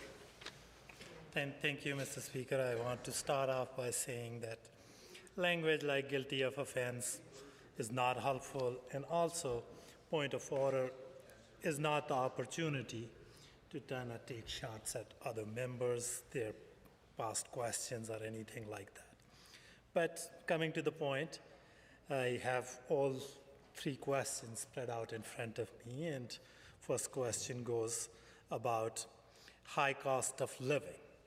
And for the government House Leader to suggest that child poverty is somehow not related to cost of living boggles my mind. That's direct result of cost of living. That's why we have child poverty. Yes. And that's the most, I guess, basic fundamental thing. And the third question, when government will continue downloading costs onto municipalities, local resident taxes will get increased, cost of living becomes an issue for them. And again, the question is how the government will lower Albertan cost of living when they continue to download cost onto the municipalities. Yeah. These questions are squarely tied to each other, to cost of living, and about government policy, what they will do to address that cost of living. Thank you. Well, first of all, let me say, Opposition House Leader, you were right when you said that the points of order aren't a good time to take shots at other members, and both you and the Government House Leader did that just now. So I'll give this a warning to both of you that this is a bad time to take shots at members of the other side when you're arguing points of order, and we'll look for better on all sides from that. Listen, I think you tied the first two questions together with your argument pretty good, but the third one, I would just warn the member from Lethbridge West that I think you need to make a greater effort to tie your second and third question into your main question in the future. So I'm going to stop short of it, calling it a point of order, but in the future I probably will. And now you've been warned, and I will hope that you will make an effort to do better. Okay, that concludes this matter. Oh, pardon me. Oh, yes, indeed. That concludes this matter, which takes us to the next matter. Honourable members, following the amendments made to standing orders yesterday by Government Motion 28, replacement pages for your standing orders printed on green paper have been placed on each of your desks. Please note that these green sheets contain only the amendments that came into force yesterday.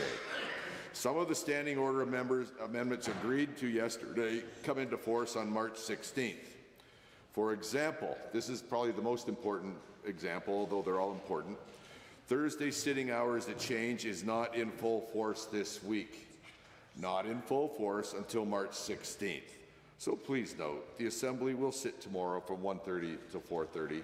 I just hope not to have a bunch of people lined up outside the doors at 10 a.m. not to get in, and I certainly want everybody to stick around till 4:30 that has business here. The updated standing orders will be distributed to all of you soon. And that brings us to orders of the day. Government bills and orders for second reading. Bill 15, Public Safety and Emergency Services Statutes Amendment Act 2026. Honourable Mr. Ellis. Honourable Minister. Thank you very much, Mr. Speaker. I rise today to move second reading of Bill 15, Public Safety and Emergency Services Statute Amendment Act 2026. I ask this House to consider the fundamental principle of this proposed legislation to strengthen the safety, the security, and the integrity of our communities by providing our law enforcement services the clear, modern legal tools that they need to protect Albertans. Bill 15 creates a practical, common sense pathway for these highly skilled individuals to transition into the ASPS without disrupting law enforcement operations or, of course, compromising public safety. This is essential, Mr. Speaker, because policing services are an essential service and cannot, and I repeat, cannot, and must never be disrupted. Our commitment to maintaining an unbroken chain of public safety is non-negotiable. The Alberta Sheriff's Police Service will be used to augment and support all law enforcement in the province because, Mr. Speaker, when someone in the province calls 911, I expect someone in uniform to answer those calls. And I do not care what the uniform is, I just want someone to show up for Albertans in their time of need. Now, let me be clear. The current contract service provider is failing to provide those boots on the ground that Albertans are paying for. For those across the way who may not understand this, that means that the authorized positions are sitting empty. E-M-P-T-Y, empty, which is leaving rural Albertans vulnerable and unsafe. For years, I have traveled from Coaldale to Peace River, listening to mayors, listening to reeves, families who are worried, and their message is the same. They're tired of being told to wait by the contract service provider. This is unacceptable and is creating a crisis of confidence in public safety. And it's not because of a lack or will from the great men and women who are on the front lines. I have to continue to say this, and I will say this again. They are doing the best that they can. Across this country, we're hearing the same laundry list of complaints. In almost every province that relies on the RCMP, we're seeing vacancy rates of anywhere from 20 to 30%. In Alberta alone, we have hundreds of authorized positions, those are boots on the ground, that we are paying for, that just simply do not exist. They're not out there taking those needed calls to service. They're empty chairs. They are unanswered calls. And when a farmer in rural Alberta calls for help at 2 o'clock in the morning, they do not want to hear about recruiting issues that in fact that maybe nobody is even working on the night shift, Mr. Speaker. Mr. Speaker, I've heard from the community of Spruce Grove. Between certain hours on night shift, Mr. Speaker, nobody's working. So when somebody's calling 911, either nobody's coming or they're going to find somebody who might be working in another jurisdiction. That's not acceptable. Not acceptable. We're not going to tolerate that. So yesterday, Mr. Speaker, I tabled Bill 15, and this isn't just another piece of paper. It's a vital for Albertans' public safety. We have 1,200 highly skilled Alberta sheriffs, some of whom are already doing the work, patrolling our highways, apprehending fugitives, and keeping our communities safe. We've identified that for 600 of these officers, approximately, there is only a minimal training gap between where they are and where they can become fully fledged police officers. Now let's talk about the training, which the members opposite seem to already have a problem with. I know they are already ready to complain about that, but it's funny to hear, that for a party that was the defund the police party, all of a sudden become the greatest advocates for law enforcement in rural Alberta, Mr. Speaker. I find that quite ironic. But now let's talk about the training, and which again they already seem to have a bit of a problem with. And so, Mr. Speaker, I can tell you that the hypocrisy on that is extremely thick. So if the members opposite certainly want to oppose Bill 15, then they are in fact defending the gap in the service, that's the 20 to 30% vacancy rates that quite frankly we see here in Alberta, with also the accountability and the oversight issues. And we're trying to fix that. We want more accountability and we want more oversight. So today, we have hundreds of empty chairs in these rural detachments, consistent with other provinces in Canada. This is not unique to Alberta, Mr. Speaker. But we aren't just filling those chairs with anyone. We're filling them with officers that meet and or exceed the AACP standards. So Alberta will train these officers to the standards which will be second to none. Now let's talk about those training standards. That's the ASPS will have 3 streams of training. Number 1, Mr. Speaker, that's the standard police recruit training. Those are the fresh applicants for the ASPS that will be accepted in the near future. The recruit training for these fresh police officers, those are known as recruits, Mr. Speaker, will match or exceed the training currently provided for rookie police officers right across the province, Mr. Speaker. The Public Safety and Emergency Service Training Academy has been preparing for this training for over a year. These professionals have been working with the ASPS implementation team and have benchmarked the ASPS training with the recruit training delivered by CPS, by EPS, and other municipal agencies within Alberta. All training will conform with the AACP training standards and will meet or exceed the training for any police officer currently serving in Alberta in any police agency. Furthermore, the training will be provided by subject matter experts in all categories of training. In preparation for this, the Academy will be using experienced police officers selected specifically to deliver this training. Now let's go to number 2. Those will be known as direct entry police officers, experienced police officers from other jurisdictions. Mr. Speaker, the ASPS has already received numerous inquiries from current serving police officers all throughout Canada, and that should be applauded. In a process very similar to our municipal partners in Alberta and across the country, each of these officers will undergo a rigorous assessment process. The best and most qualified will be hired, but all will still be required to go through a transition training that will focus on learning Alberta statutes, ASPS policies, and will also include qualifying in the use of force, arrest control techniques, particularly focus on de-escalation strategies, and again, consistent with every police service in the province, Mr. Speaker. Significant emphasis will be placed on the philosophy of community-based policing, including useful strategies and processes for engaging the citizens within the communities which they will all be serving. Special training will also be given to all ASPS officers on Alberta's unique recovery-oriented system of care, where police officers play a vital role in assisting communities and families in helping provide people with mental health and addiction supports that so many people, unfortunately, are seeking. Now, Mr. Speaker, I helped build that system, Mr. Speaker, to make it a role model, quite frankly, for folks in Canada and, quite frankly, North America. Mr. Speaker, all of this training will meet or exceed the Alberta Association Chiefs of Police training standards. Now let's go to number 3, Mr. Speaker.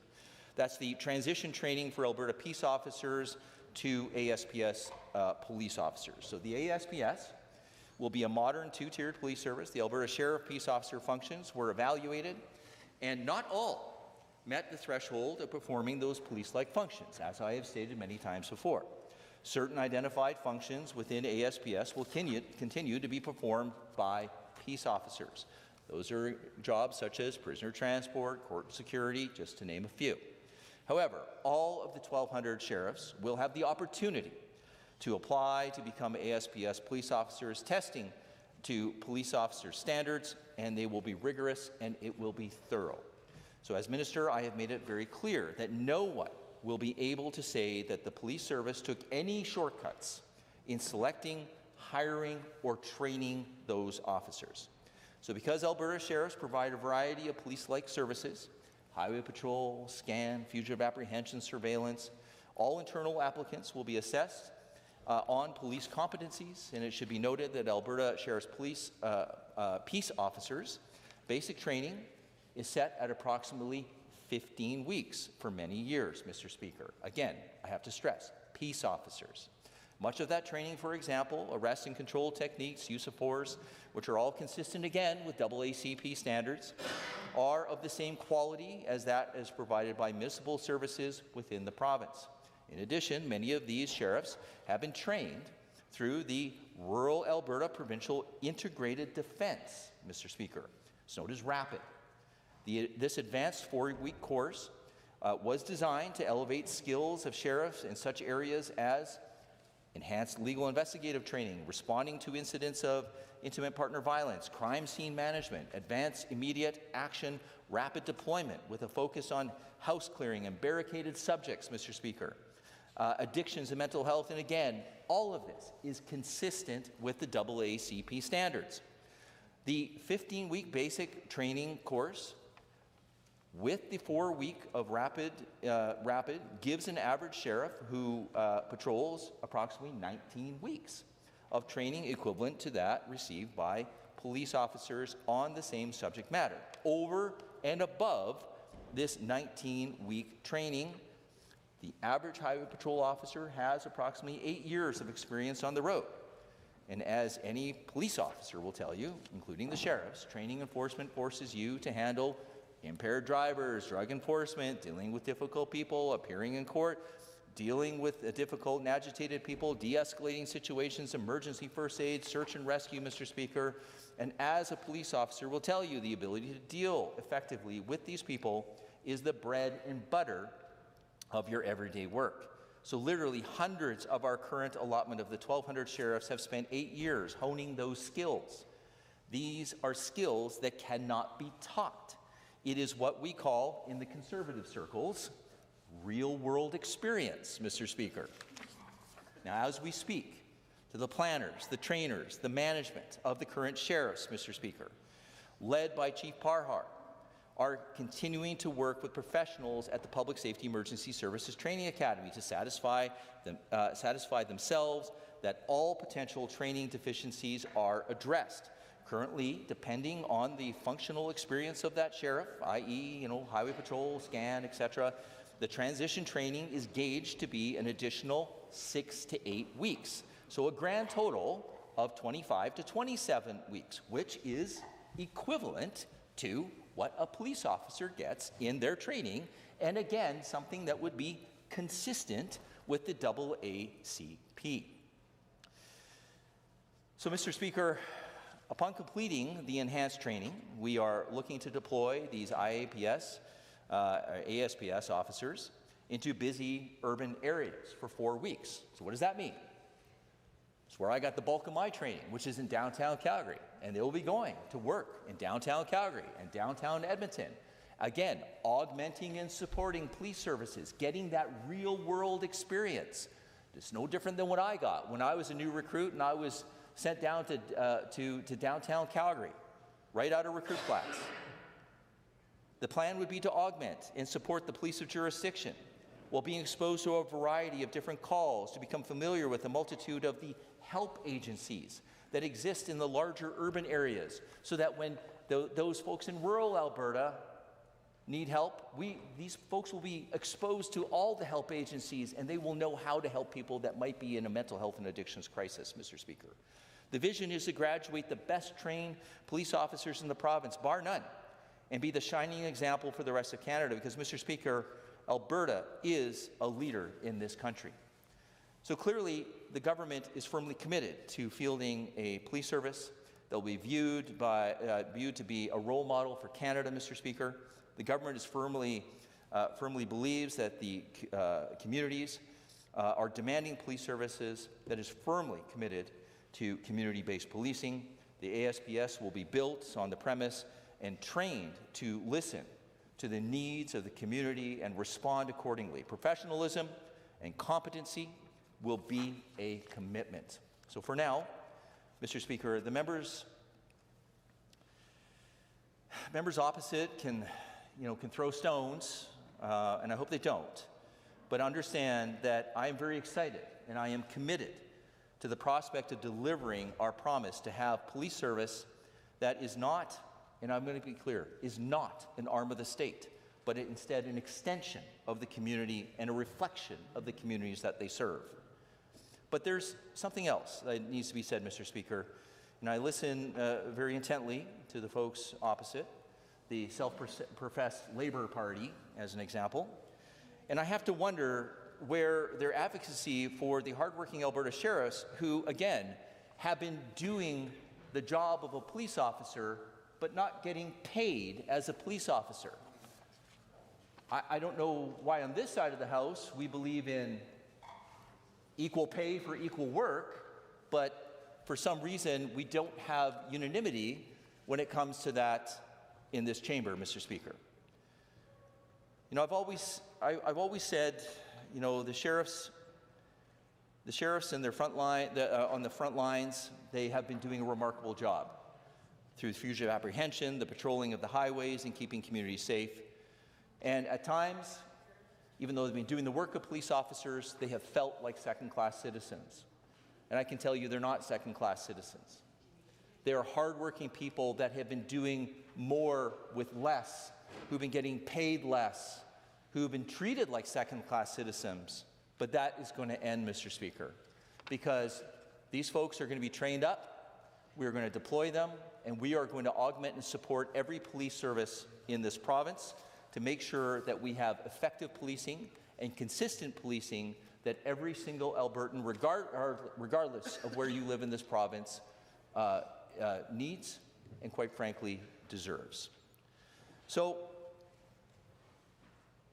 I will just conclude by saying that Bill 15 is, again, really about ensuring that we are supporting what will hopefully be frontline police officers in the future. Again, whether we're helping, as we did a few weeks ago, helping the folks in Calgary as they had a big project that they were doing with social and civil disorder, whether we're assisting the folks in Edmonton, or whether we're assisting our folks in the RCMP, which we have done and continue to do. And there are numerous stories of traffic stops that have been done in rural Alberta, and the sheriffs and, quite frankly, the RCMP members, those great constables and corporals that are out there doing the hard works on those dirt roads. They are doing the hard work and working with those Alberta sheriffs, and that is something that is going to continue. So all this bill is taking the current budget that is existing in the Alberta sheriffs, or the current money, and taking those people and lifting it and shifting it over into the Crown Corporation that currently exists. It's making sure that, from a labor perspective, that the AUPE, as an example, will be able to have that smooth transition for those who are not police officers, but again, those who are civilian or those that are maybe in the peace officer realm, that when they transition over into that new area, that they could be represented by the AUPE. And again, organically, if somebody wishes to choose and go down a different path, that is entirely up to them. But what we are providing is that smooth transition from Alberta government into this Crown Corporation. And I'm certainly proud of the work that everybody, quite frankly, has done, and the hard work that is being done by the folks in the new executive team for the Alberta Sheriffs. I had the opportunity to meet them. I can tell you, despite what people may or may not believe, quite frankly, I'm very proud that as a deputy chief that has been hired, the former assistant deputy commissioner of the RCMP is proud to have joined our team, and she is going to be a deputy chief within the Alberta Sheriffs. And I'm certainly, I don't want to say the name, but I'm very proud to have her on board. I'm also proud to invite, who has also joined the team, a former high-ranking member, another female police officer with the Edmonton Police Service, who's now joined as a deputy chief within the Alberta Sheriffs.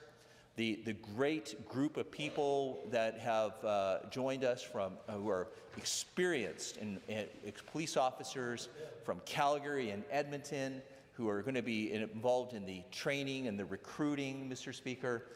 We have an HR person, a lovely lady that has come from Ontario, that is excited to make sure that we have, again, a top quality HR department within that new organization, Mr. Speaker. I'm proud of each and every one of them. I'm excited to make sure that this is going to be a police service that, again, is going to be the role model for not just here in Alberta, but quite frankly for the rest of Canada. And again, Mr. Speaker, I thank you for this time. I know I said that I've moved second reading of the bill, and I moved second reading of Bill 15. Thank you, sir. Thank you. Are there any others wishing to speak? The member for Edmonton City Centre. Well, thank you, Mr. Speaker. I appreciate the opportunity to rise and speak to Bill 15. And I want to thank the minister. What we just heard is the most he has given anybody in this province about his planned Alberta Sheriff's Police Service in 2 years. Seriously. Now, the minister, you know, he was upset about speculation about training, about the other aspects of the work he's doing, but the fact is, Mr. Speaker, he has left Albertans in an information vacuum. When I say Albertans, Mr. Speaker, I mean everybody involved on this file. The municipalities who are his supposed customers, the Alberta sheriffs who are going to be staffing his sheriff's police service, the Albertans who are paying for it, everybody who has been involved in this has been waiting with bated breath for this minister to tell them how this is actually going to function. There has been no business plan, there's been no budget, there has been no costing. There have been multiple pieces of legislation. There have been grand political announcements for political advantage. All while this government has been planning and barreling towards creating an Alberta provincial police force. Indeed, we know that the Premier sent herself a report, because the Premier was the chair of the Alberta Next panel that went around talking about this last year. So she, as the chair, wrote a report and sent it to herself, telling herself to create an Alberta provincial police service with no consultation, no referendum, no support from Albertans. So the minister can act all offended, and he can perform his umbrage here in the House about people speculating about what he was building, but the fact is he chose to create that. So at least now we have something substantive on the record about how he intends to approach this. And I will say this, yes, if everything the minister shared here today, then that training does begin to approach. The 26 weeks that are spent by the RCMP, the 28 weeks that are given to Edmonton Police Service officers. So what the minister is outlining does move towards that. So thank you to him for finally providing a bit of clarity and information to Albertans. And on this, just to be clear, Mr. Speaker, that it's not just me talking about this here. Again, I've quoted her often. The President of Rural Municipalities Alberta, Ms. Kara Westerland, talking about the lack of information that they have received from this minister and this government. She said, you know, their previous announcement caught them off guard. They were unaware of the changes that were going to be announced and that are still happening. She said, at this point, we haven't heard or seen anything different in the announcements that have been made. Now, interestingly, she goes on and talks about what the minister was just talking about in terms of the RCMP, because the minister, again, is saying he has to do this because the RCMP are failing in their duty. They're not providing the service that is being paid for. They're not filling positions.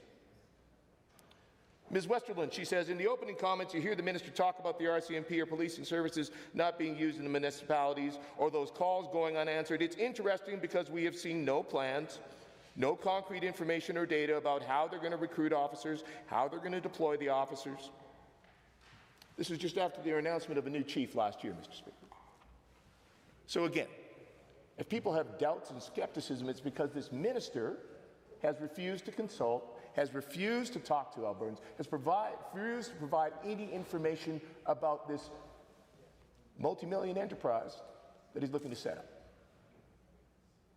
Albertans are right to have questions. And I can tell you, especially around training, Mr. Speaker, I've been talking with folks in the security industry for a number of months now who raised multiple concerns about this minister's lack of oversight and refusal to update training curriculum for security officers in this province that's over a decade old. And it took bringing members of the security industry into this House to shame the minister into meeting with them to get any action on that actually going. So the minister, again, can act all offended in the House. But the fact is, it is his own reputation, it is his own decisions of himself and this government that have led people to doubt him. Now, speaking of which, Mr. Speaker, you know, playing around with statistics, shall we say, is another great way to lose trust and credibility with Albertans and with the folks that the minister actually needs the support of for this service to be useful and to work. Now, the minister stood here today and he talked about the fact that he has to use Bill 15, this whole transition, all these pieces are about setting up the Alberta Sheriff's Police Service, as the minister himself said, in order to supplement because he said the RCMP are not doing their job. And I noticed that he used to attack them quite openly in the House. He's now calling them the contract provider, taking a step back, a little distance. But I will just note, when we are talking about the actual numbers, We got the numbers in July of last year. July 2025, the RCMP had 124 unfilled positions and 182 officers on leave. Now, the minister was making a big show about how much he supports labor rights. I'm certain he doesn't begrudge then, if he's such a supporter of working people, he doesn't begrudge those officers that are taking maternity leave or paternity leave or on illness or all the other reasons that you have officers on leave. But I will just say, again, we had 124 unfilled, 182 officers on leave, vacancy rate of 17.3%. We had a FOIP, Mr. Speaker. Now, I asked the minister this directly at estimates last year. How many officers did he have? How many were on leave? He could not provide those numbers and did not provide those numbers afterwards. But we did have a FOIP in July of last year that did provide those numbers and showed us that at that time, for one example, the Highway Patrol, which is one of the areas that the minister specifically wants to transfer sheriffs out of to move into the Alberta Sheriff's Police Service, at that time had a soft vacancy rate, so folks on leave, of 6.7%, and a hard vacancy rate of 22.5%. So in fact, the Alberta Sheriff's Highway Patrol had a higher vacancy rate than the RCMP. They had 22.5%, the RCMP had 17.3%. So the minister again can grandstand, the minister can pontificate in the House, but the fact is the numbers do not bear out his claims. And if he is so offended by the RCMP failing to keep themselves staffed, then he should be asking himself why he is failing to keep things staffed within Alberta Sheriffs. And how is that going to bode then when we move these folks over? Because again, what we are talking about, Mr. Speaker, is this minister wants to move 600 sheriffs from the Alberta Sheriffs to the Alberta Sheriff's Police Service. Now, these are sheriffs that are working in a number of different areas, including the Highway Patrol. And the minister says that he is, by doing this, going to create more boots on the ground. Moving 600 people from one place to another does not create more officers, Mr. Speaker. Now, of course, we've seen the government try to play this kind of trickery before, shuffling people around from one place to another. We've seen them do this in the healthcare system, Mr. Speaker, where they claimed that they were going to address the issue with EMS being caught up in emergency rooms. So they made some tweaks to policy that brought down the numbers, yes, for the EMS, got them out faster, but it is part of what is driving the crisis in emergency rooms now, and EMS are now back to the same kinds of problems they had before. Because this is a government that does not actually plan, does not actually come up with strategies or real solutions. They come up with short-term fixes for political gain.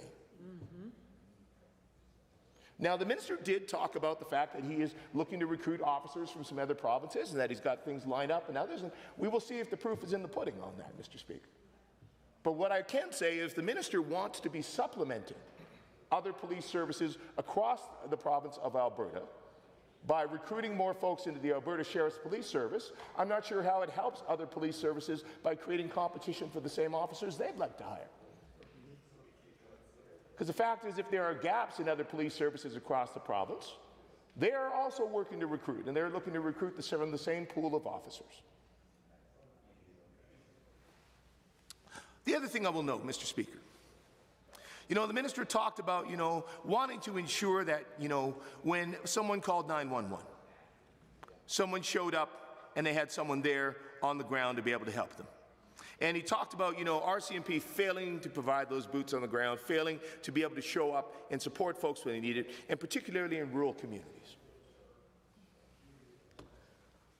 Now, the fact is, Mr. Speaker, I don't think you're going to find a single person in rural Alberta who says that in the 7 years that this government has been in power, they've seen an improvement in their access to health care in rural areas, something that is directly under the control of this government. The minister talked about the fact he criticized the RCMP in Spruce Grove, saying, how could it be that in the middle of the night there's not an officer available for someone to respond to a call? You know how many communities across this province, how many weeks a year, Mr. Speaker, a rural Albertan cannot visit their local emergency room? It's closed. They have to drive to the next town over. We've heard of near misses. We know there have likely been lives lost. This is something directly under the control of this government for 7 years. And it has only gotten worse. So I think Albertans have good reason to be skeptical when a government that has yet to take any service that it provides to Albertans and improve it in 7 years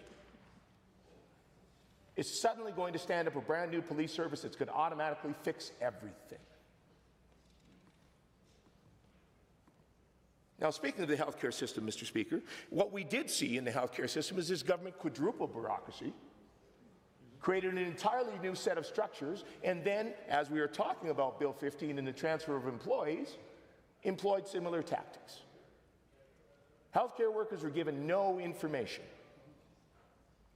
about what was happening or where things were going to go until the government made its announcements about its grand reorganization of the system. Very similar here, Mr. Speaker, to this minister for the past 2 years talking big talk about what he was setting up, providing no information, no detail to anybody about what he was doing. And so what we saw, again, the healthcare workers were left in the dark up until the last minute, then suddenly told, okay, this is what's going to happen, you'll find out where you're going, but it's just going to be transferred. And what we have in Bill 15 is the minister has the power to simply transfer any Alberta sheriff from Alberta Sheriffs to the Alberta Sheriff's Police Service. That's the power he's granting himself there. Now again, yes, we need to have proper transition and we need to have all of the rules and stuff in place. Certainly that is what I think the folks at AUPE are looking forward to negotiating with the minister and talking about how all that's going to take place. That is appropriate and that's what should happen. But the fact is, again, all of these individuals have been left in the dark up until now. The minister talks about how much he supports Alberta sheriffs and how regrettable it is that we don't. Mr. Speaker, I've had multiple sheriffs come up to me and thank me for bringing their concerns forward in this place about the lack of consultation, about the minister's failure to give them clarity about what their future was going to be. And now let's talk about the cost, Mr. Speaker. You know, the minister went on a little bit about cost today. Certainly he went on at length at his press conference yesterday, talking about Bill 15 as we discussed these pieces that are around transferring sheriffs from one side to the other. This is part of it. There's going to be costs involved. You know, and the minister spoke at length about, well, you know, he's hearing from all these municipalities that are complaining to him about the increase in cost for policing. And he's blaming that all, he says, on the RCMP, who, yes, in fact, have increased their costs for policing because, well, the minister said equal pay for equal work. He's such a strong supporter of labor rights.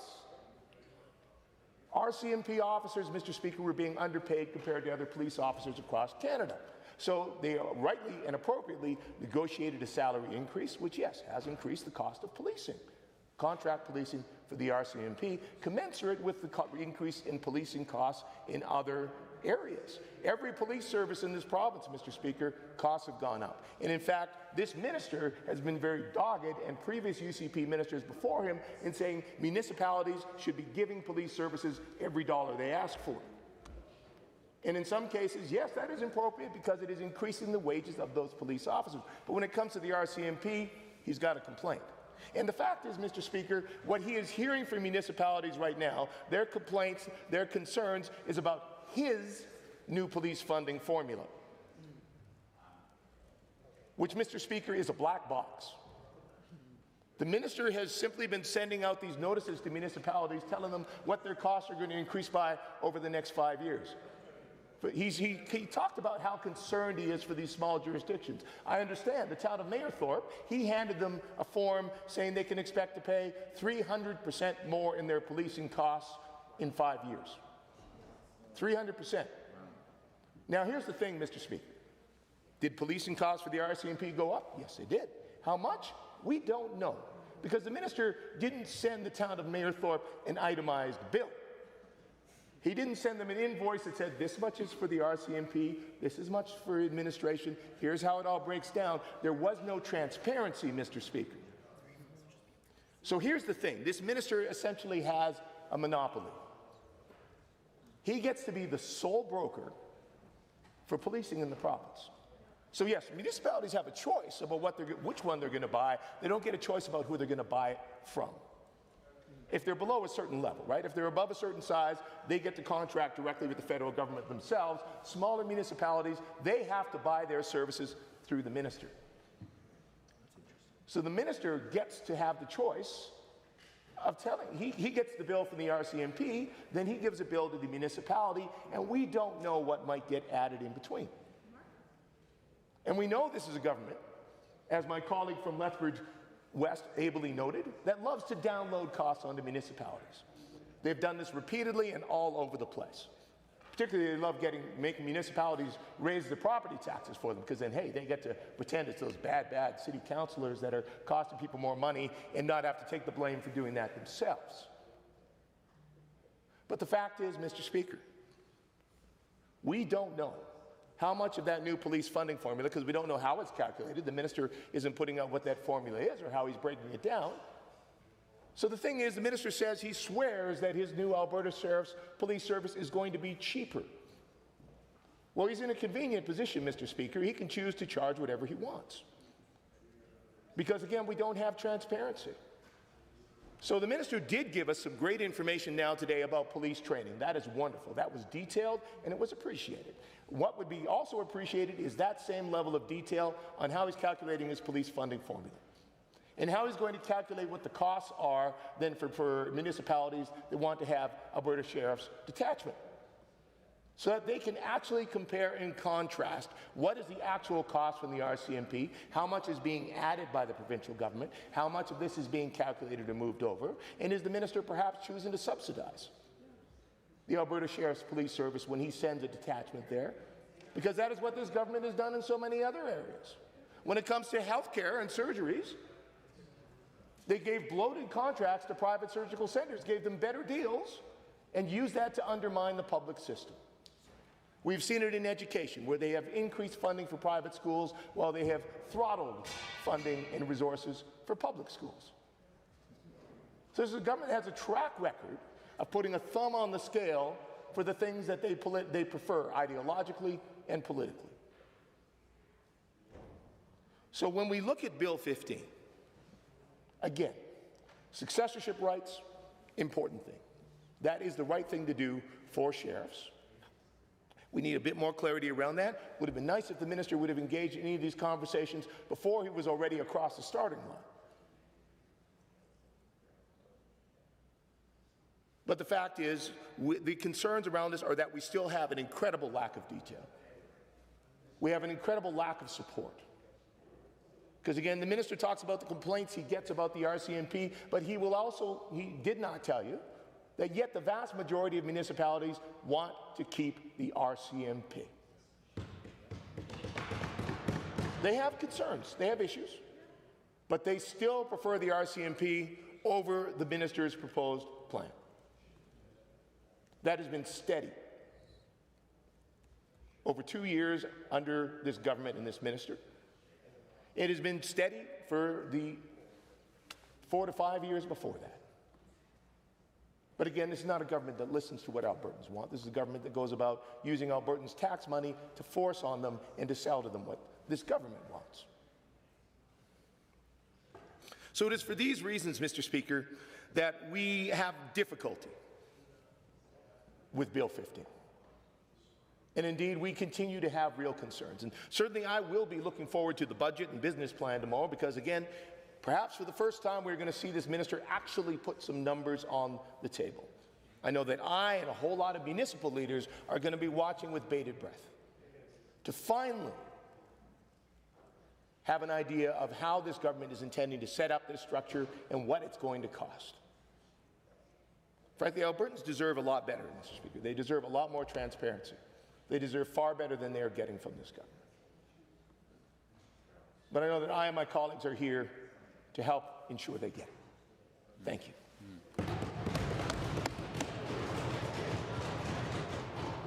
Recognized member for Calgary Mountain View.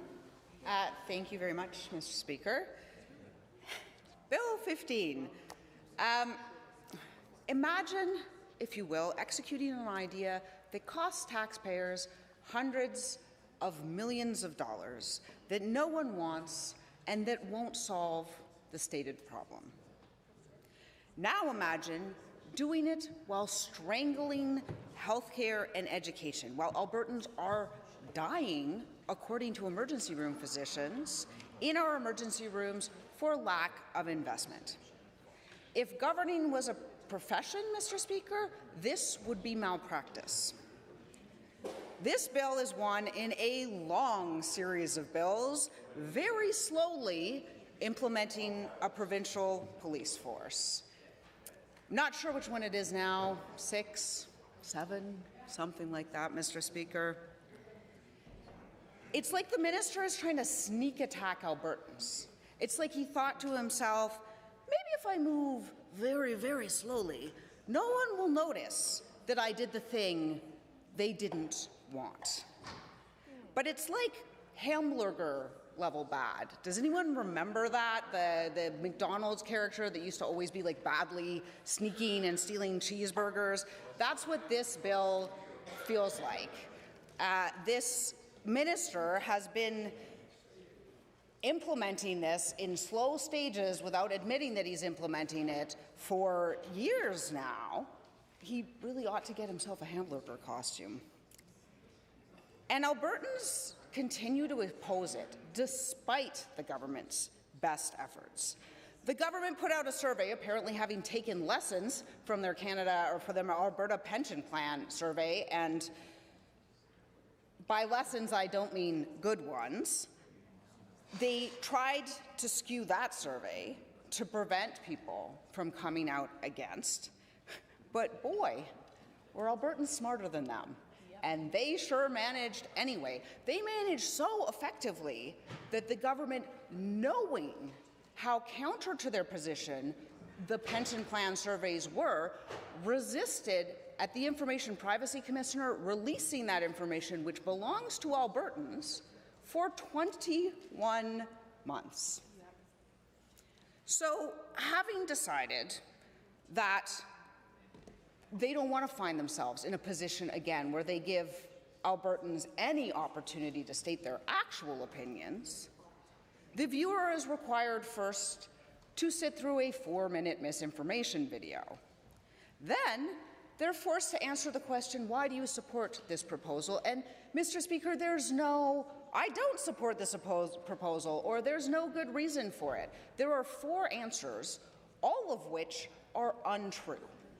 So the taker of the survey is essentially required to make a statement which they know to be untrue if they're paying any sort of attention before they're allowed to proceed onwards, presumably in the hopes of being able to present skewed data that suggests that Albertans are in favor of this. And what it is just a piece of this whole ridiculous separatist rhetoric from this government. While Albertans struggle with real issues, this government spends their time trying to bring in these little things that Albertans have been incredibly clear they don't want to move down the path to separatism. And they keep trying to sell them. They keep coming up with more of them. Alberta pension plan, Alberta police force, separatist referendum. And every time, Albertans stand in opposition, but for some reason they just keep trying. Meanwhile, the things that the government is meant to do, action on cost of living, on health care, on our overcrowded emergency rooms, on classrooms that are crumbling, on building schools in a timely fashion, none of that is happening. This is a government who is, I mean, they just don't care what the population of this province thinks. They just don't. They don't care what Albertans' priorities are. This is what they're focused on. So in specific, this particular bill deals with the labor relations implications of moving the sheriffs to the sheriff police force. Basically, it's, as I've said, one more step in the most slowly executed transfer in the history of the universe. And the first thing to note, Mr. Speaker, is it absolutely will not solve the problem that the minister claims it will solve. That is response time. And it's not just me saying it. It's people who live in these communities. It's municipal councillors who represent these communities who are far closer to the ground than the minister, and they have been asking, how is this going to work? What is it going to solve? How much is it going to cost? And crickets from this government. No response at all. They don't even think they owe these folks an explanation because they're talking to a certain subset of the population, again, a subset who likes to run separatist referendums, and they don't care what anyone else thinks. Rural, urban, man, woman, doesn't matter. So it won't solve the problem.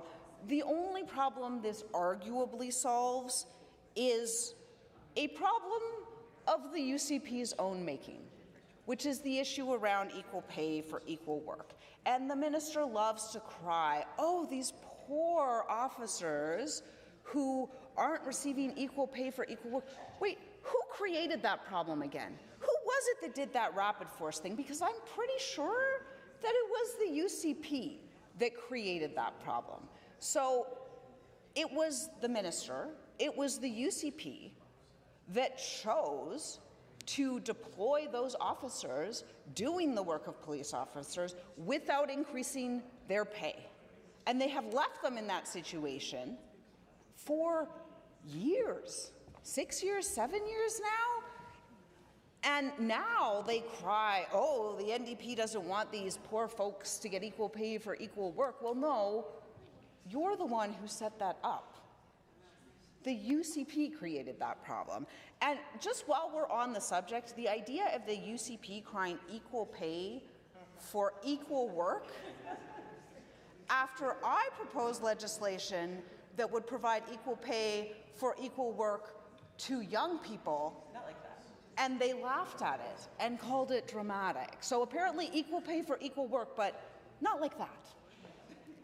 Some people have rights and other people don't. The minister has also said, and I turn to slightly more serious aspects of the bill now, that there will be additional training for the officers choosing to move over. And I find this incredibly confusing, Mr. Speaker, because the legislation makes it clear that there is no choice. There is no choice for these officers. So I would ask the minister to answer for why it is that his statements in the House that these officers will be choosing differ from the bill, because Section 33.99, this is what happens when you amend a bill too many times, talk about essentially removing the right to severance. So it's entitled, no entitlement to severance, notwithstanding the Employment Standards Code, any other enactment, the terms of employment of an employment contract, no employee transferred by the transfer order is entitled to severance pay, termination notice, pay in lieu of notice, or other compensation, including at common law as a result of, and then it specifies the ways in which the employees could be transferred. So essentially what this says is if the minister designates you, you go or you're fired without termination pay. So the idea that this is a choice for folks to move over, and it also really undercuts the minister's rhetoric that people are begging for this, that these employees are begging for this. Telling employees we are going to cut off not just your rights under the collective agreement, not just your rights under legislation, but your rights at common law to be entitled to reasonable notice or pay in lieu thereof is not giving people a choice. So I really think an explanation is required for why the minister would suggest that they can take additional training if they choose to move over, because that's sure not what the bill sounds like. I also have some questions about the scan unit being moved. This is an incredibly important unit, Mr. Speaker. Essentially, it deals with the shutting down of houses where they are known to be creating drugs or selling drugs. So whether they're meth labs or grow ops or various things, essentially members of community who notice sort of suspicious behavior, if you will, around these places can kind of write in, and surveillance is done and ultimately the houses are shut down. It's a pretty popular project, right? Like this was one of the very first things I was lobbied on when I became minister, was like the incredible importance of this for making communities feel like they are safe, for making them feel like they have a voice. And members of community care, but also municipal councillors. So I'm very curious what consultation the minister has done with those people, because I wouldn't want to see this happening without appropriate consultation. I mean, the rest of this bill all seems to have happened without appropriate consultation, so perhaps I'm overly optimistic here, but I would love to know what consultation with municipal elected officials has occurred around this piece of the bill, because I think it's a very important piece. Mr. Speaker, I'd also just like to address some of the minister's comments on this bill. I mean, first off, when you have to say this is not an arm of the state explicitly, I don't even know what to do with that. If you have to say it's not an arm of the state, Mr. Speaker, that raises some serious concerns for me that this is exactly what we say it is, which is to say the UCP's own personal police force.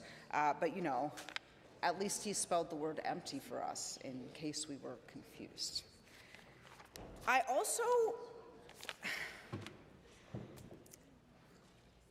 would appreciate it if the minister could amend his tone. I mean, I realize this is a thing that is likely to be taken under advisement, but I just feel the need to put it on the record that there are RCMP officers throughout this province doing an incredible job every single day, and I don't particularly like the way the minister talks about them.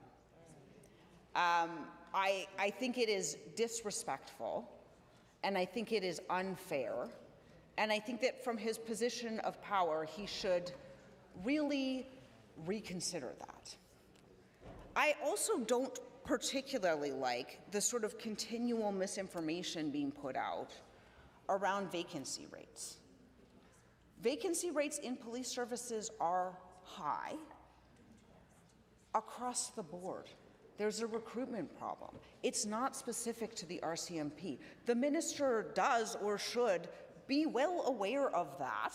And in fact, there is a similar recruitment problem with the sheriffs. There is a similar recruitment problem everywhere. This is why this was attempted in BC. There was an attempt made to move away from the RCMP because, oh, well, we'll be able to fill all our vacancies. And do you know what happened?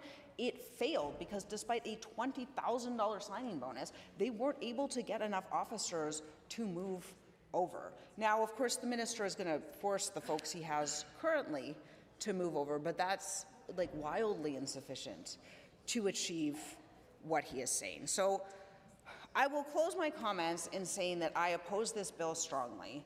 Not because, I mean, from a labor's relations point of view, this is the correct thing to do. You ought to extend the bargaining rights. But because we shouldn't be moving to an Alberta provincial police force. The minister keeps saying this is supplementing, this is supplementing. Like the discourse has changed wildly over time, but we know what it is. And it's nothing that anybody wants. It's going to cost hundreds of millions of dollars at a time when this government is saying to doctors and nurses and teachers, there isn't enough money to support you to do your job properly. At a time when they are saying to Albertans, there isn't enough money to fund our ERs so that your loved ones aren't dying for lack of care. This is governance malpractice, Mr. Speaker, and I oppose it strongly.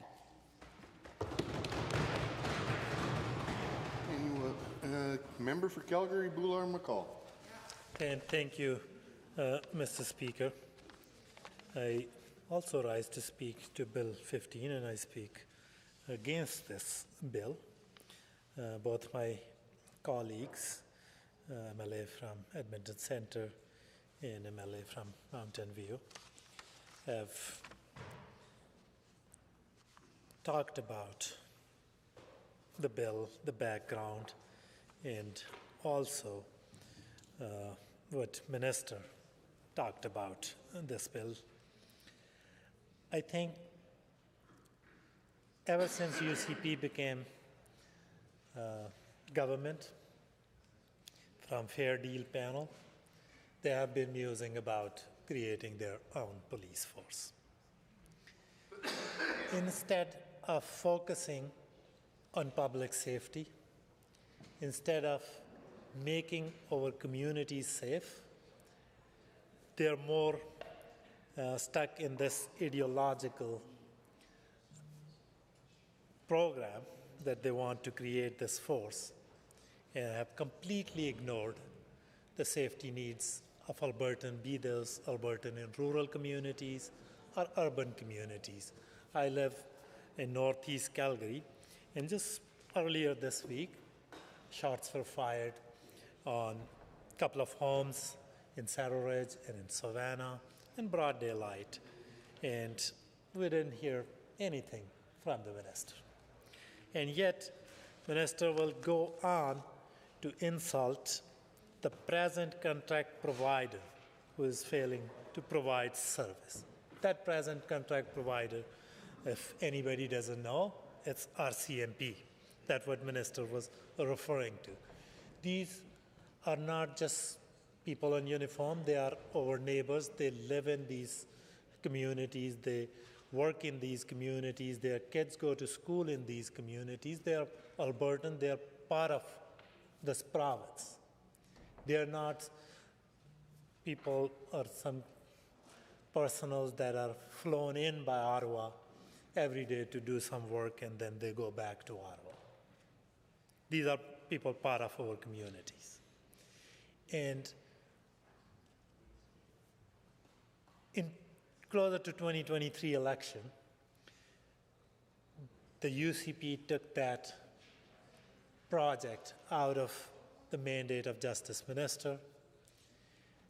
Premier during the campaign said they won't be talking about it and gave Albertans the impression that they're no longer moving ahead with this project because it was deeply unpopular in rural communities, in urban centers, with Alberta municipalities, with rural municipalities of Alberta. More than 70 organizations wrote once to this government opposing dismantling of the RCMP. But yet, this government refuses to listen. And as I said, instead of focusing on social determinants of justice, social determinants of crime, and addressing the crime and its root causes, they think that by creating their own force, police force, somehow crime rates, somehow public safety will improve all of a sudden. If we look at studies like social determinants of justice, employment, access to healthcare and mental health supports, access to housing, quality education. Those are the things that this government needs to focus on if they are really wanting to make our communities safe. But when we look at these indicators, this government for the last 6-7 years have been intentionally dismantling Alberta's public health care. They have been underfunding health system, and so much so that people have even died waiting for the necessary care in emergency rooms. When it comes to housing, we have not seen more houselessness in this province what we are seeing today under this government watch. When it comes to funding education, Alberta is funding K-12 education at the lowest rate in the entire country. So those are the things that this government need to focus on, but no. They are now passing this bill so that they can create their own police force. And what this bill does, this bill gives minister sweeping authority to transfer employees from one force to another. And that provision says, notwithstanding the term of an employment contract, the minister may by order transfer an employee or class of employees of the Crown and Right of Alberta to a successor employer. Minister is giving himself carte blanche that by order he can transfer an employee or a class of employee to a successor employer without their consent, without asking them. That's fairly draconian power that minister is granting himself. And then they are saying that notwithstanding anything in employment code or any other enactment, these transfer employees will not be entitled to severance or their entitlements, termination pay.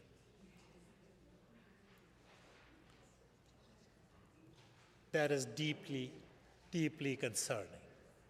These are not willing Albertan personals who want to move to another force. That force can only be created because minister is giving himself these powers, and if passed, he will be able to dictate and move sheriffs from one organization to that new entity. That is fairly heavy-handed. And when we ask government about consultation, as my colleague mentioned, zero consultations. That's the most that minister has talked about, what this force will look like, what the training will look like. But still, he has not mentioned a word about how much it will cost Albertans.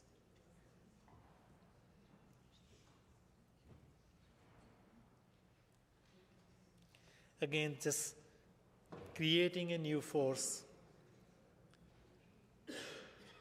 from an existing pool of employees, pool of law enforcement officers, doesn't put new boots on the ground. Nothing could be further from the truth, as Minister of Health would say. Nothing could be further from the truth. You're just moving some sheriffs from one organization into a new organization, UCP Police Force. That will not make our communities safe overnight. That training doesn't happen overnight. And when Premier Kenney asked PwC to look into this transition from RCMP, that report is public, and that report clearly stated that creating a new police force would cost Albertan in a number of ways, and the cost estimate was that you need $366 million, that was the number from that report, just for transition. And there was a subsidy from federal government, the grant that government gives to RCMP. There was almost 30% of the policing cost. You would lose that. In over 5-year period or 6-year period, the cost was over $1 billion. And that's not including the loss of institutional knowledge, loss of existing collaborative relationship of RCMP with other law enforcement agencies across the province. It is a costly exercise. Albertans are not asking for it. They are opposed to it, but yet this government wants to plow ahead because that helps please their separatist base. And one thing, Mr. Speaker, in democratic society, parties, when they campaign on a platform, they talk about it, they inform voters, Albertan about it, and they seek mandate from them. And then they try to do things that they got mandate from their electorate, from Albertans. In this case, they deliberately didn't talk about this. They didn't get any mandate from Albertans to create new police force or dismantle RCMP. And yet, we're seeing that government now is moving full speed ahead with the creation of the new police force.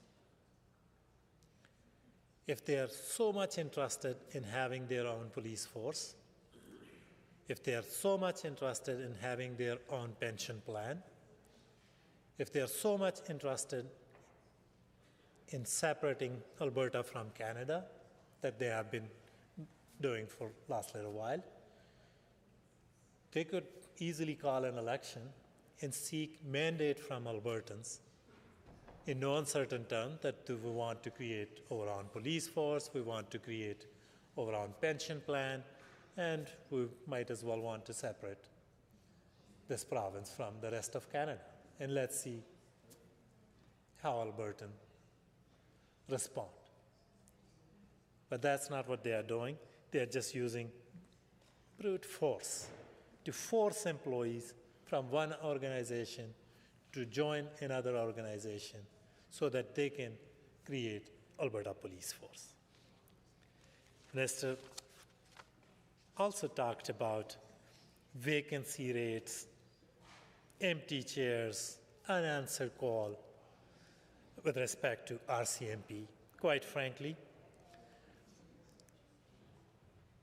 the way Minister talked about RCMP is very disrespectful. It's extremely disrespectful to those people in uniform who are on the front lines day in and day out and doing their best with the available resources. As my colleagues indicated, vacancy rates among law enforcement agencies is not unique to Alberta. That's a demanding job. That's a difficult job. And in RCMP, it currently stands at 17.3%, which is far less than the vacancy rate of Alberta sheriffs, which is at 22%. And RCMP serves rural communities, like communities that are far from city centers. And when we look at even Calgary Police Service has a 19% vacancy in terms of leave or accommodation due to mental or physical injuries. It can be difficult to find full complement in cities, and I'm sure it's much more difficult to find people in rural communities. So instead of creating these kind of narratives that vacancies are just exclusive to RCMP, government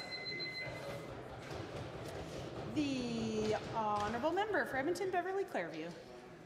Thank you, Madam Speaker. Madam Speaker, on the question of Bill 15, let's talk successor rights for a moment. At their best, successor rights within labour relations do something that could be seen as both simple as well as profound. They prevent union busting by corporate or administrative sleight of hand. In effect, they stop a shell game in which a business is sold or a corporate structure is changed, and presto, the union's gone, the collective agreement discarded, and the rights of workers treated as an afterthought. Successorship and the law surrounding it matters for both workers as well as employers. And there is indeed a well-established framework, a set of criteria that labour boards use to determine whether a transfer is valid. Those criteria exist to protect workers, and the principle, Madam Speaker, is straightforward. Employers cannot unilaterally change structures to evade a certified union. If the activities change hands but the work is essentially the same, then successor rights attach. The union continues to have bargaining rights. The employees keep their protections, and that indeed is some of what we see in Bill 15. Some of what we see in Bill 15. Successor rights follow the work, and that's a crucial safeguard during corporate or administrative change, like we're seeing. It's not controversial, it's not new, and in fact, it is the law. Protecting collective bargaining is good. It's stabilizing. It's how we retained skilled people in very demanding roles. So, in some measure, I'm pleased to see those provisions in Bill 15 which deal with this issue. However, there are some difficulties. While the government has acknowledged successorship and taken steps that appear to clear a pathway for those transfers, and they've certainly authorized the Labour Relations Board to address consequential issues that might arise in the course of a transfer, for instance, where there might be grievances or allegations of unfair bargaining, the union and collective agreement continue. The employment start dates carried forward to the new employer. That's helpful and on its face consistent with standard successorship principles. So, some positives, as I said. But there are issues with what is not in this bill, along with what is included in this bill, the provisions that we see before us. And surrounding all of those two is a question both myself and my colleagues have often asked in this House. What consultation has actually occurred thus far with either the workers themselves or with those who represent them? A change of this scale, which affects public safety roles, classification, scope of duties, wages and benefits, pensions, and postings throughout the province, should not and cannot be handled as a simple internal administrative edit. It demands active engagement with AUPE and with the officers themselves. It demands something beyond the bare legal requirements. The legislation might allow for transfer, Madam Speaker, but the process must guarantee meaningful input. In short, we need another level of consultation upfront and ongoing. That's crucial. And as we know, with the history of this UCP government, that has not exactly been the pattern thus far. Secondly, there is ministerial discretion seen in this bill, and you've heard my colleagues talk about this today, and that is where the real pitfalls and where the guardrails kind of drop off. 33.97 sub 1 raises a real red flag for me, Madam Speaker, because it empowers the minister without consultation to simply move employees at will from one place to another place. It's alarming. And as a result, many central questions are unanswered. Who gets transferred? Will there be options for those employees? We heard the minister today in this House indicate current sheriffs will have an opportunity to apply, but this provision doesn't in fact guarantee that at all. There's that issue of, is it I volunteer in the sense that I am applying for this job, or is it simply mandatory? That is in effect what this bill says. Can the minister designate an entire cluster, whether they want to or not, as employees of a new entity? Again, this legislation seems to say that he can. This is where clarity and those guardrails, those safeguards, Madam Speaker, are essential. Will the number of positions and the classifications doing the transferring be negotiated in advance with the union? Well, clearly they haven't been negotiated in advance, but at least a heads up would have been helpful. Will there be transparent criteria? Should the minister determine a particular section or sector of current sheriffs be transferred over en masse, is there scope for those employees to opt out? And again, it's troubling that this bill does not seem to offer that option. There are questions, too, with respect to the current existing collective agreement, particularly where that issue of transfer is concerned? Were there letters of understanding between the government and AUPE during the most recent rounds of bargaining? If so, how does that interact with this bill's provisions? How might the scope of work for employees change, Madam Speaker? What would that mean in terms of classifications? The minister today, I believe, if I've got it right, talked about essentially two different levels of police officers. Talked about those who have additional training and those who kind of walk on over. They might be highway patrol, that sort of a thing. So that's two different tiers that require different training, two different tiers that may indeed require a different bargaining agent and will certainly require different terms to whatever their collective agreement ends up being. But these are details, again, Madam Speaker, that should and must be worked out with the union now and not after the fact. When you change an employer, even under successorship, things are going to happen. That's just the way life goes. They might not always be big-ticket items that you see, but little things that make a job sustainable for an employee. Terms and conditions, gray areas where an employer may feel free to tweak assignments, things having to do maybe with scheduling or yearly training allocations, internal posting rules. And internal posting is an important thing, Madam Speaker. These folks are now being moved from an entity where they are able to apply on a number of different posts. And they're moving over to a Crown corporation, but if there are only two levels, that means two jobs. Those little things accumulate, Madam Speaker. They decide whether an employee can safely do the job, support their family, and plan for their future.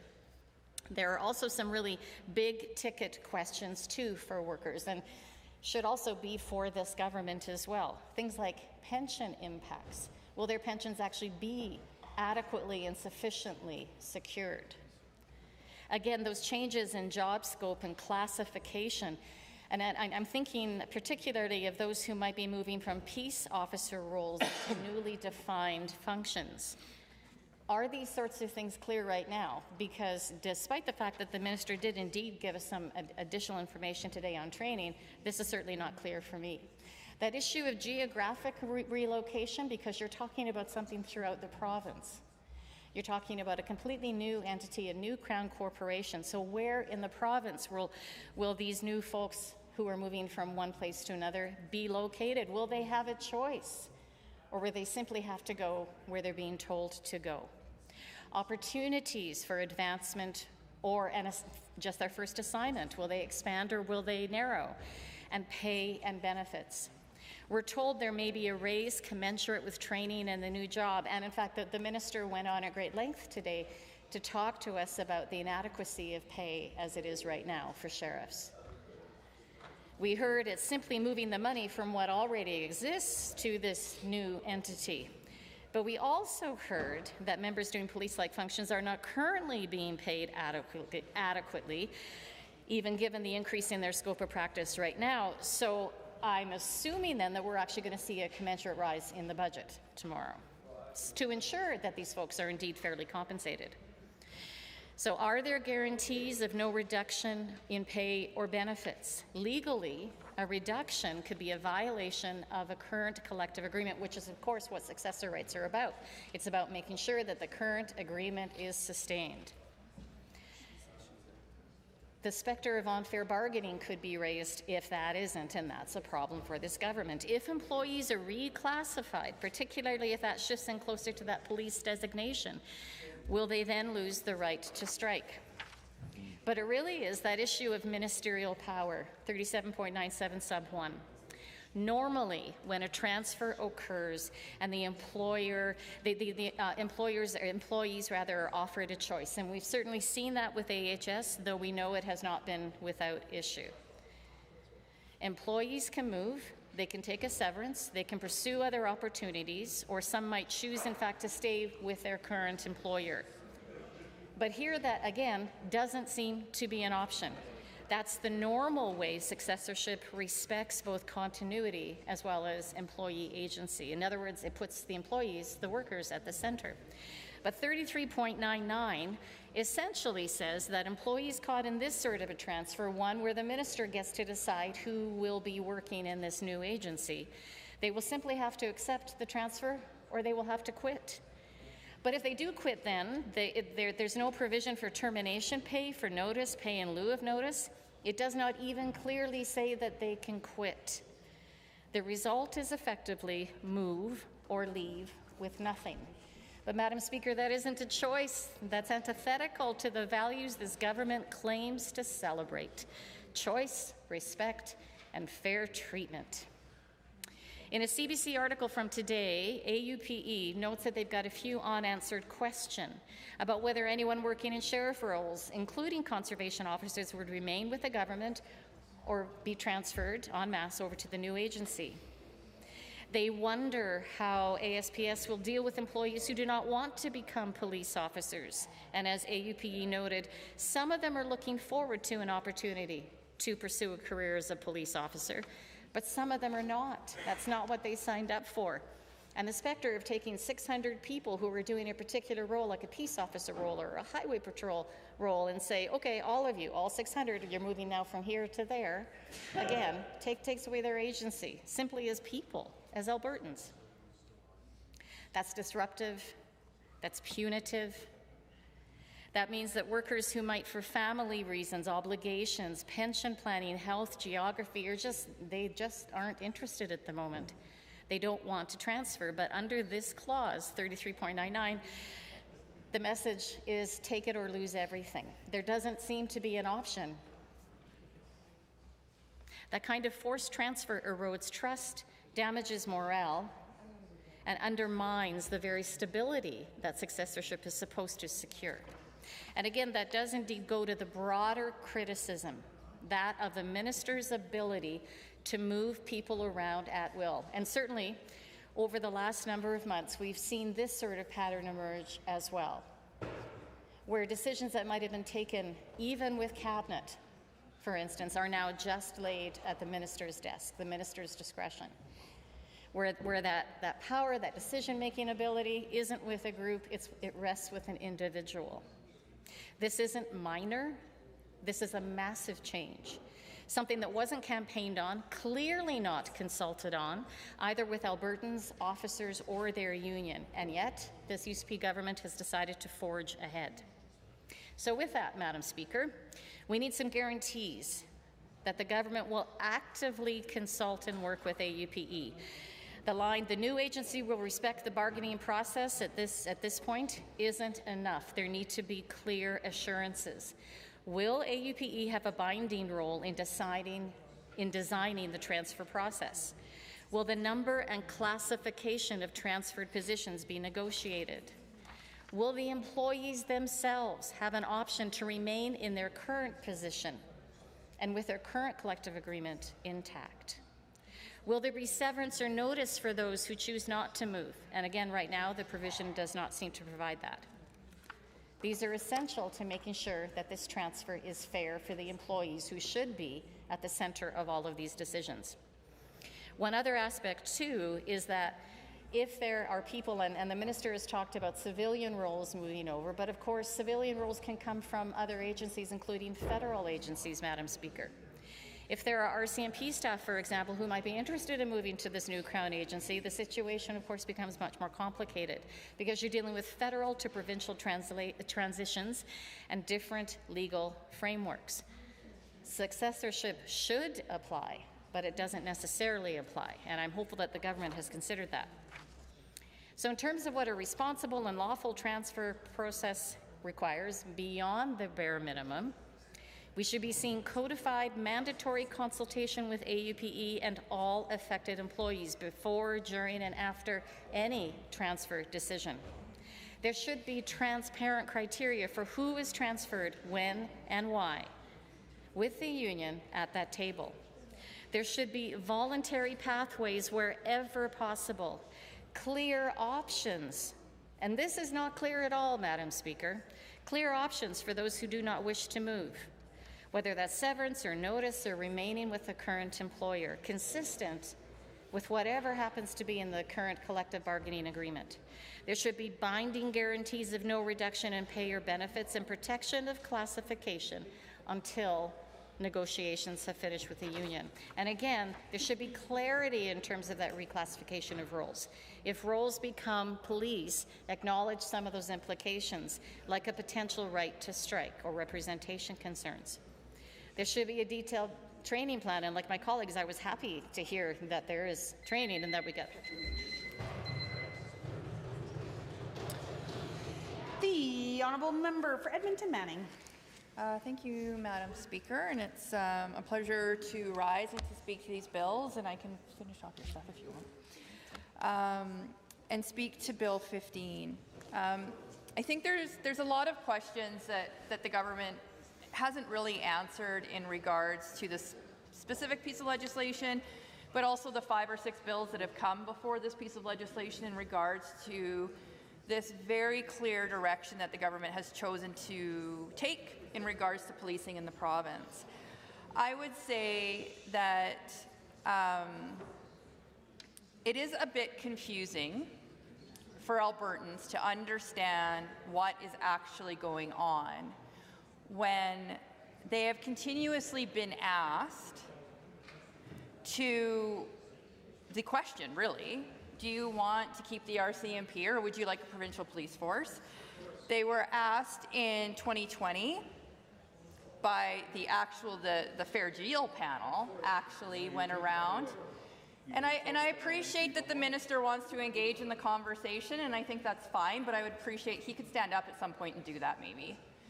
But right now, I'm speaking to the fact that in 2020, the UCP went out and they asked Albertans. They did it with their Fair Deal panel.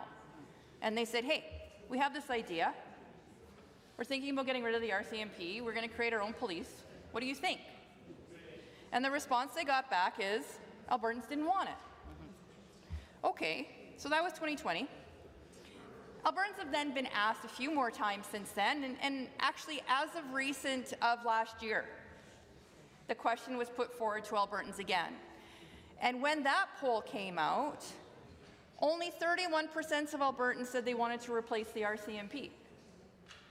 Only 31%. And so I find it really interesting that we are continuing to have this conversation. And what I also find really interesting is that the government actually has stood in this House even today and said, we believe that Albertans should tell us, as the government, what they want. And so the Minister of Finance, or the Minister, of Justice even stood up and said, we're going to create referendum questions. The Premier has said this, we're going to do referendum. We're going to do 13 questions, we're going to have a referendum in October, and those referendums are going to be so that Albertans can tell us the direction that we want to take in regards to all of these things.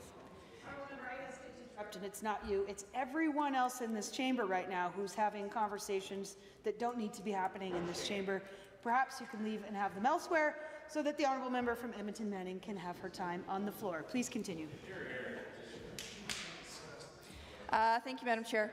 I mean, I appreciate when everybody wants to come in and listen. It's great.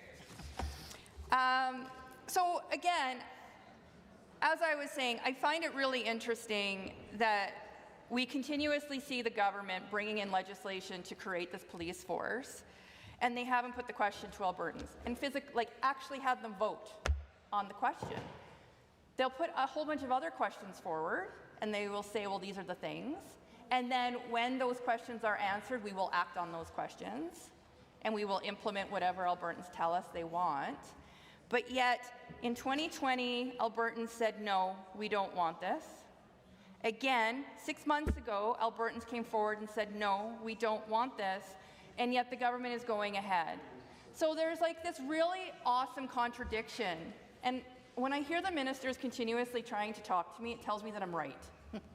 Because it really bugs them and they keep talking. So the reality of it is that the government is actually contradicting themselves, because they stand up and they try to do this whole, like, we're going to let Albertans have their voice, we're going to do referendums, and it's because Albertans need to give us our mandate, unless it's a question we know they don't want, and then we're just not going to ask that one. We're just going to refuse to engage in that because we know Albertans don't agree with us, so heaven forbid we actually get the mandate that says, no, we want to keep the RCMP. So let's just not talk about it. Let's just keep doing it, and eventually it will just be done. And whether or not Albertans wanted it or not, it doesn't really matter because we've already built the infrastructure and spent millions and millions of dollars doing all of this stuff. And we've messed up the system, very similar to the healthcare restructuring system. And we're just going to do it. Or we could wait till the election, right? The government could wait till the election and say, hey, we're going to run on this. Because they actually didn't do it in the last election either. They asked the question, the answer was, no, Albertans don't want it. And then they're like, well, we just won't talk about it again. And then we'll get reelected and we'll just do it anyway. And that's exactly what happened. And here we are. So it's really interesting that, that this is where we're at. And look, the problem is that not only have they gone ahead and done this, but the government hasn't communicated it out. So the very people who are being impacted haven't even been asked, are you interested in this? Because what we're hearing from the government minister is he's saying that there are people that are interested in it, right? That they want to move into a new role, they want you to have different experiences. Fine. Okay. But how come the majority of people don't know what this actually means then? If the question is that he's gone out and he's asked, the government's gone out and asked, then how come when we speak to people who are actually working in this field, they don't seem to understand what's happening and they haven't actually been walked through the process? And so I find that part really interesting. I would love to see the government come forward and say, look, out of the current employees that we have that are working underneath these classifications, we know this percentage of them want to move into this specialization or want to do this work. But we also know that this part of the population that's working in this area doesn't actually want to, and they just want to stay within the role that they currently hold. I would love that information. And it would be open and it would be transparent. And it would also make sure that the conversation that's happening ensures that the workers that are doing the work actually know what their options are. Because I think part of the struggle is that, like, one of the arguments the government keeps bringing forward is that we have a lack of RCMP officers in rural Alberta, and rural crime is a problem. Fair. Totally fair discussion. Don't disagree. Last year, we had the most applicants to the Alberta RCMP than we have historically in, I think the last, 10 years. I think there was 3,000 people that applied for 150 jobs or something in Alberta. That's pretty significant. That's a pretty strong indication that people want to work in Alberta, but they also want to be an RCMP officer in Alberta. So it doesn't actually answer the question that the minister is saying, which is we can't recruit, we can't retain people to be RCMP officers because we had 3,000 applicants last year. So they do exist, and they do want to work here. But the other part of the opposite of that end of that discussion is if you start saying we're no longer going to have the RCMP in Alberta, people who want to continue to be RCMP officers because maybe it makes sense for them, whether they're at the back end of their career and they want to hold on to their pension and they want to look at all of their retirement options and it doesn't make sense to transition to a different agency, they're not going to stay here. Yep. And then we're going to have a bigger void because you can't hire up as fast as people can leave. It's easier to leave a job than it is to replace someone who's left. And so the issue that hasn't been addressed by the government is how are you going to ensure that if these vacancies happen and people decide, you know what, I'm going to go finish my career, my last 5 years as an RCMP officer in BC. I want to retire there anyway. I want to go live on the island. I'm going to go try. Or, or maybe go back to some of the prairie provinces or even the East Coast, because that's where they're from. They may decide that they're going to look at that.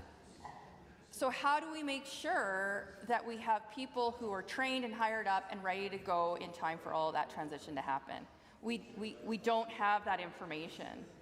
And so my fear is that the very issue that the government is trying to solve, because governments are very good at trying to solve issues and then creating more problems when they try to solve them, is that they're actually going to create a higher deficit of RCMP officers and or policing officers while they're in this transition.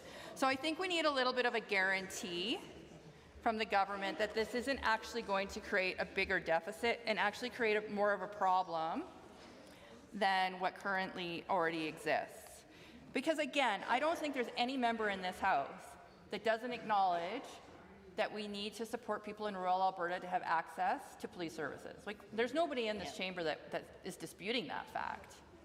I do think that the comment from my colleague from City Centre was pretty valid, though, is that the government is using the argument of, well, we need to make sure that we improve this and that there's an availability in rural Alberta around policing services, and that's why we have to like totally redo this and like create chaos without telling anybody what's going on. But the same argument around healthcare and making sure emergency service is available for healthcare and that ERs are open in rural Alberta isn't the same urgency or conversation. So again, it goes back to an ideology of, well, we just want to do this, and so we're going to do it. And what Albertans are saying, and part of the argument, is that on the priority list that they currently have right now, this is not the one. Their healthcare is a priority. Education and their children having access to classrooms in rural Alberta is a #1 priority. Not having kids on buses for like an hour and a half to 2 hours to get to school in the morning is a priority for parents. Figuring out how they're going to put food on the table is a priority for parents and for people in rural Alberta. And making sure that there's good paying jobs in rural Alberta is also a priority. And out of all of those things I've listed, the government has not come forward with a solution to any of them. In fact, I would say rural jobs in Alberta that had a significant opportunity and potential around green energy, for example, you know, we could have seen a huge boom in that, opportunity lost. And in fact, the government went opposite to that. If we want to talk more about rural Alberta, it's about how do we keep people in rural communities. Policing is a solution to that, absolutely. So is investing in municipalities in rural communities so they can build communities that people want to stay in and have access to. It's ensuring that kids have access to schools. It's ensuring hospitals are open. And it's also diversifying our economy and making sure that people have opportunities to diversify in the economy. And I don't want to. So I'm just going to keep talking because it's my time. And so I think that there are lots of things that this government has chosen to ignore. And I'm not giving way to the minister. Again, Madam Chair, Speaker, the part that I love about this is that the ministers keep standing up and they're like, please let me speak, Heather. Or member, me. I'll withdraw my name. I withdrew it. But they want to speak so badly, and it's because what I'm saying is true. And it really bothers them when I say facts. And I feel like the government's really missed having the opportunity to speak because they haven't been, which is kind of the status quo when it comes to not wanting to talk about the things that they know Albertans don't like. So they choose to not say anything. And then when I start talking about the things that they know is accurate, they feel this desire to stand up and try to defend themselves. Again, they could just call the election and Albertans will decide and away we go and they can defend their record, and that would be awesome. And I'm ready. So let's just do that and we'll get this bill out of the way and we'll have a great election that will have all of the questions that the government really wants to ask Albertans to answer. We'll do it as a general instead of a referendum, and then we'll see what actually happens. Thank you, Madam Chair. Are there others to join the debates on Bill 15 in second reading?